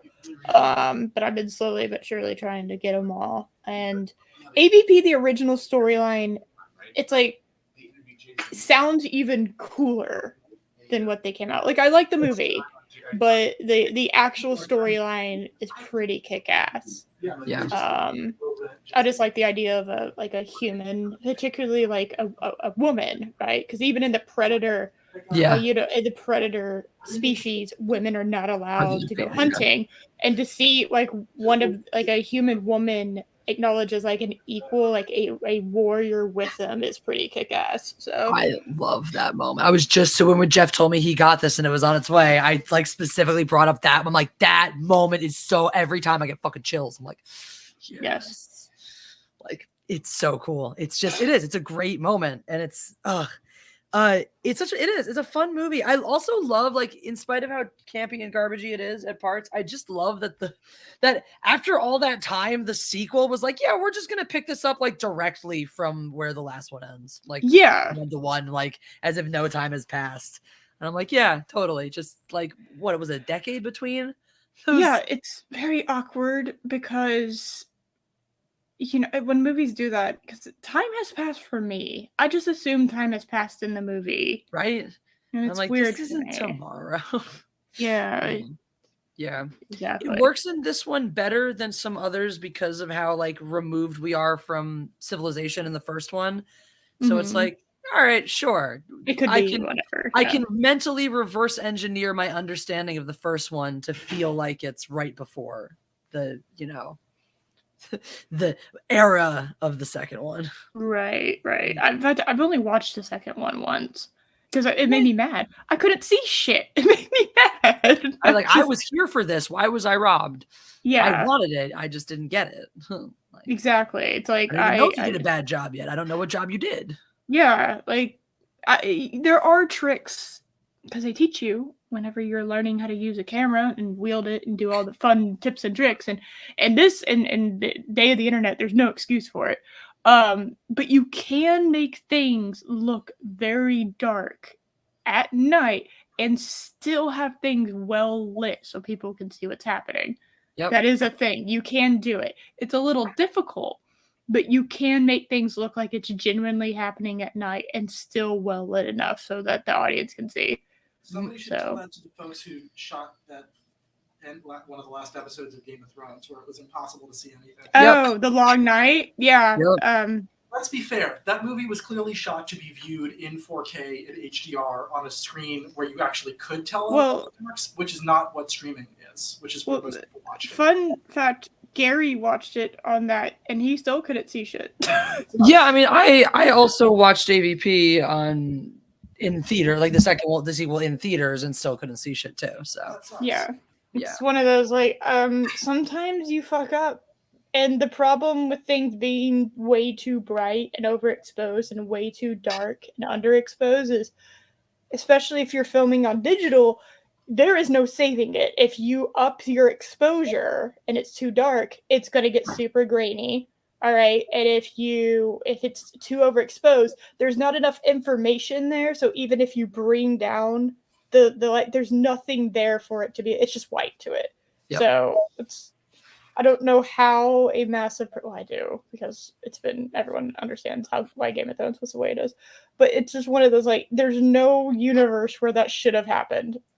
Yeah. And yet it did. Like professional photographer knowledge. I need to figure out how to like tell my phone to stop shooting HDR color when it's like when I'm just trying to shoot my videos for my thing, because I also need to get a new laptop, but as it stands, my laptop and current edition of Final Cut do not process HDR colors. I think this is a plugin you need for Final Cut that I don't have. So every time I shoot now on my new phone and want to pull it over, I have to sit there and fortunately, you know, I can pull the exposure down, but like it's a game. Sometimes like if the first time it happened, I was like, all I had to do was pull the highs down all the way and it fixed it. But now it's a fucking game. Sometimes I freak out and I'm like, oh my God, can I get my color back? That's just my thing being bad. Yeah. So I need to look at that because I'm like, I am shooting beautifully on my camera, and then I'm taking my footage that's apparently shot with HDR color, and my computer is like, fuck, what is this nonsense? I can't handle this. I mean, you should be able to go into the settings of your phone and turn that off, because I actually on my phone have HDR put on just for the photos. Yeah. But what it does is it takes two photos. It takes one without it and takes one with it, so that if whichever one I like better, I can choose whichever one, because sometimes the HDR ones turns out like shit. Some things are just not meant to see things evenly. So yes, lens correction. Okay, I see that. Hooray! Dinner is on its way. Good, because I'm hungry. Give me food. I wish we could feed you. Yes, I have zucchini spirals. I'm gonna try to cook up tonight, so I'm excited. Well, I should let you go cook your ziti, and then She also cooking ziti. No, zucchini. Sorry, zucchini. I misspoke because my brain thought because we're having ziti and you said zucchini. My brain, I just misspoke. I should let you cook your zucchini. It's basically noodles, but it's just zucchini. That's all that it is. So yeah. I have stoof, and I'm gonna experiment because I like doing stoof. Ooh. Oh, there was a super chat. Andy says, "What's your favorite alien, Xeno or Predator?" I like the visual design of the xenomorphs and like what they do as a creature and overall the Alien franchise better, but I like the Predator as a species and their culture better. It's really hard to beat H.R. Giger in terms of raw visual design. That's very true. I mean, big facts. I have to say I'm pro xenomorph. I have a xenomorph head mounted on in the entrance of the apartment. Yeah, his name's Bob. He's our guardian. Good, Bob. Hooray. Oh, that's excellent. Guardian. Yeah, like you walk in and it's right there. And it's just like, yeah, I wouldn't. I'm about that life. That sounds. I kind of want a life-size one at some point, like because the thing is, I want to like tuck it. It's a life-size head of the original, like the first Alien movie. Yeah. Can you imagine like having a sizable house with like an alcove under your stairs that's like kind of shadowy all the time, and just tucking a full-scale xenomorph in there? You know, just for like. Because some like your guests, anytime they walk around past it at night, are gonna have a fucking heart attack. Oh yeah, like if I had like stairs that had like little gaps in them, not that I ever would, because I would definitely trip and die. But if I had stairs that had gaps in them, I would have it like underneath, reaching with the claws up, and only when you turn on the light to go up, you could see it. Like that would have to be it. Yeah. Amazing. That would be legit. Yeah, that would be. Xenos can take over all species. This is true. That is true. It just rapes your face, and then it's fine. It's fine after that. So the Xenoraptors. That would be fun. That would be terrifying. The Thing versus Xenomorph. I think, honest to God, I kind of think the Thing would win. Yeah. I don't know. It seems OP'd. Like it's maxed out on all of its shit. So. Yeah, I mean, yeah, that's like sort of the point of giving it the closed loop of the like Antarctic tundra, is because you don't have there is no answer to the Thing. There is no stopping it. Yeah. There is no. Yeah. you know, A cell exists, it can literally come back. So it's like, yeah, it is super OP. yes. Well, Yeah, I think that's why the movie works in a with a finite number of victims. If you know who the thing is, you can just shoot it, right? But it doesn't kill it. That's not You going to just kill light it. the fire. And you need to destroy it entirely, though, because we were just saying, You'd have to throw it in a black hole. It's just frustrating. Yeah. And It's It's that annoying villain that or whatever you have to fight in a game. It's just Yeah. like, Wilford Brimley is the thing. I did not. In what? Wilford Brimley is the thing Like what thing? in the movie. The thing Like- at the end, where they're sitting there in the snow and they're like, "Which one of us is it?" It's Wilford Brimley. Wait. yeah, you're right. I Okay, Wilford rewatched Brimley. that. I'm sorry. You kept saying Wilford Brimley, and I kept thinking of somebody else. And I'm like, black who the dude, fuck yeah. are you talking about? Of the two of them, it's Wilford Brimley. The one Yeah, black no, guy. I know that. Yeah, everybody Yeah. knows that.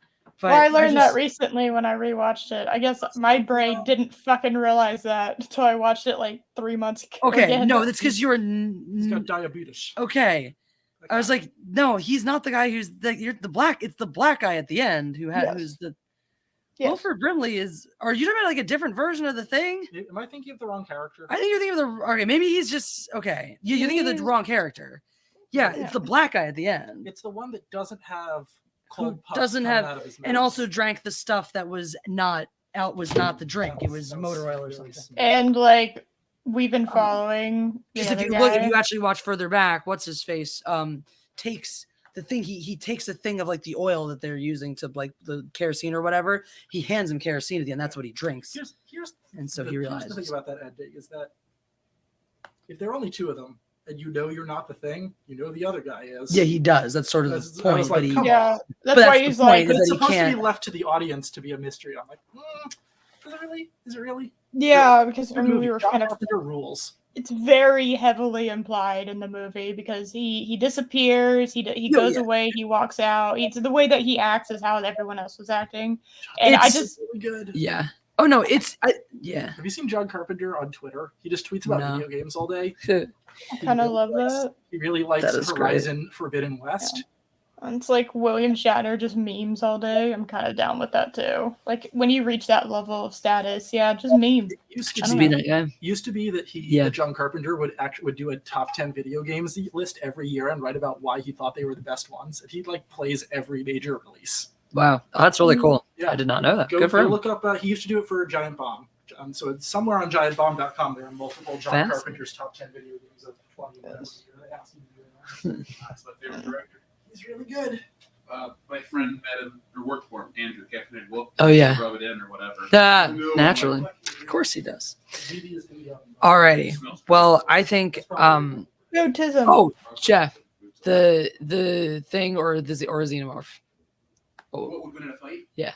The thing, because the xenomorph gets beaten. The Yeah. thing wins. yeah, Everyone's that's what like, we. Oh, Yeah. armies of them. Who gives a shit? It took one thing or one whatever you call That's it. what we And the thing said. is, Yeah. the creature beat the Icelandic people. That's what that dog's trying to tell these Yeah. people. Oh, yeah. Run away. That And dog is he like, beats the outpost. yeah. Kurt Russell. I'm pretty sure Kurt Russell wasn't the thing at the other movie. Huh? Kurt Russell was not the No, the other guy is. Yeah. Yeah, That's what Yeah, makes yeah. that conversation so interesting. It's he's literally talking to the thing that killed everybody, and he's just like, "Okay, what do we do now?" And the thing's just kind of like, "I don't know. You were working on the- Whatever. I guess let's just drink and die." I don't know. It was a bad idea. The sequel actually is written for the Uh-huh. thing for the Sci-Fi Channel, especially how it gets to America. In the TV version, it gets on a plane Uh-huh. and people start reacting instantly, and this plane goes down. Ooh. The thing freaks out on a plane and Yeah, kills yeah. people, and it crashes, but it makes it like Uh-huh. straight off the thing. I don't buy it. It's a little a lot. Because like the thing, when it's by the time they said it, The thing probably got around before landing on Earth. Oh yeah, dude. The thing is, this is not like a junior thing. That would be the scary one. Is if you found out that like, yeah, the one that fucked up Antarctica like that was a baby, was a fledgling, and he just like, I thought that he said the thing freaked out. Okay. The thing would freak out. The thing would know what an airplane is. okay, here's the way you could write a sequel to the thing. Is that the thing is only a fledgling version of its species. Everything else is way more powerful, but it's a rogue. And so two other things that are benevolent come down to try to catch it. And it's just like Earth becomes the battleground. And it's called Venom. those words. Starring Tom. I mean, well, the Predator, yeah. But I have you mean, seen like, the Venom movie? Isn't that the plot of Venom? Is that Venom is like the weaker version of its own species, and two other Venoms? That was that Tower that one. Yeah. The plot of Venom. I mean, I Starring think Tom that's Hardy. because I think that's the only logical solution when you create an OP alien, though, is you have to bring in more powerful Now, aliens to destroy it. There is an official video game adaptation that John Carpenter himself approves of. So if you do want like how the story continues without getting a proper sequel, Yes, you're right. I forgot about that. The remake that was also a prequel. it's on theaters. It could have been better. Could have been worse. Not could have been better though. Yes, it's one of those meh films. You're just like, okay. Prosthetics, all that shit. Mm. He shot it twice. All right, food time. Let's go. Food time. It's food time. All right. Unless anybody else has any other 20-minute tangents they would like to add to the stream. No food. Okay. Eris, thank you. It is always a pleasure to have you here. Let's make it a more regular occurrence. Yay. For sure. Anything else? Anything you got going on? Anything you'd like to plug? Tell the people about where they can find you, all of your stuff. Stew Fun Friday, 7 p.m. CST. Where? I don't fucking know. Just look for all the streams. Maybe I'll be on one. I don't know. It'll probably be labeled Bougie Boozers. That's the drinking stream where I basically play designated driver. So Right. somebody has to be sane on that stream. Someone's Saturday we have show on Saturday at 12 p.m. CST, and I was gonna do my Johnny Depp thing, like continue on with that, but I don't want to because Moonfall has decided to come out on streaming services, so we're gonna have a watch party. Nice. Because that is the most insane movie ever, and everyone needs to watch it. I will have to take a look because I have not seen it. It's literally about the moon falling out of orbit. Okay, I did hear about this one. I did want to see it. Yes. Yes, I advise some kind of, I don't know, movie watching booster in the form of weeds or alcoholism to make it even better. Because this movie is the craziest thing you will ever see, guaranteed. Delightful. I will stake my reputation on it. So ready. Okay, I will add space and then try. Do it. Thank you for spending a portion of your May the 4th with me. Yay! Of course. I really Delightful. haven't celebrated it that much today, but I'm going to now. Yeah. So. Well, you guys can catch Jeff and I in a couple of hours, and Justin will still be here as well. Am I allowed to promote something if I don't have anything to promote? No. Okay. Dare you put your penis on this stream? But okay, what do you want to promote? So it's because I don't have a stream, in lieu of donating to me, donate to your local food bank or community bail fund or other. No, public give me service your money. entities. Take that for me. Just give it all to me. Or do those things. Be a good, caring, kind person. That's what I do. And give it to that's a why I cute didn't donate cat. to you, Jesse. It was because I donated to the bail fund. And don't worry, because nothing matters. So, guys, sub to Eris. I'm gonna make sure her the link is there at the bit. Check out the 17 Live. And all right, guys, remember, absolutely fucking nothing matters. And gotta go eat food and bye. Go eat food.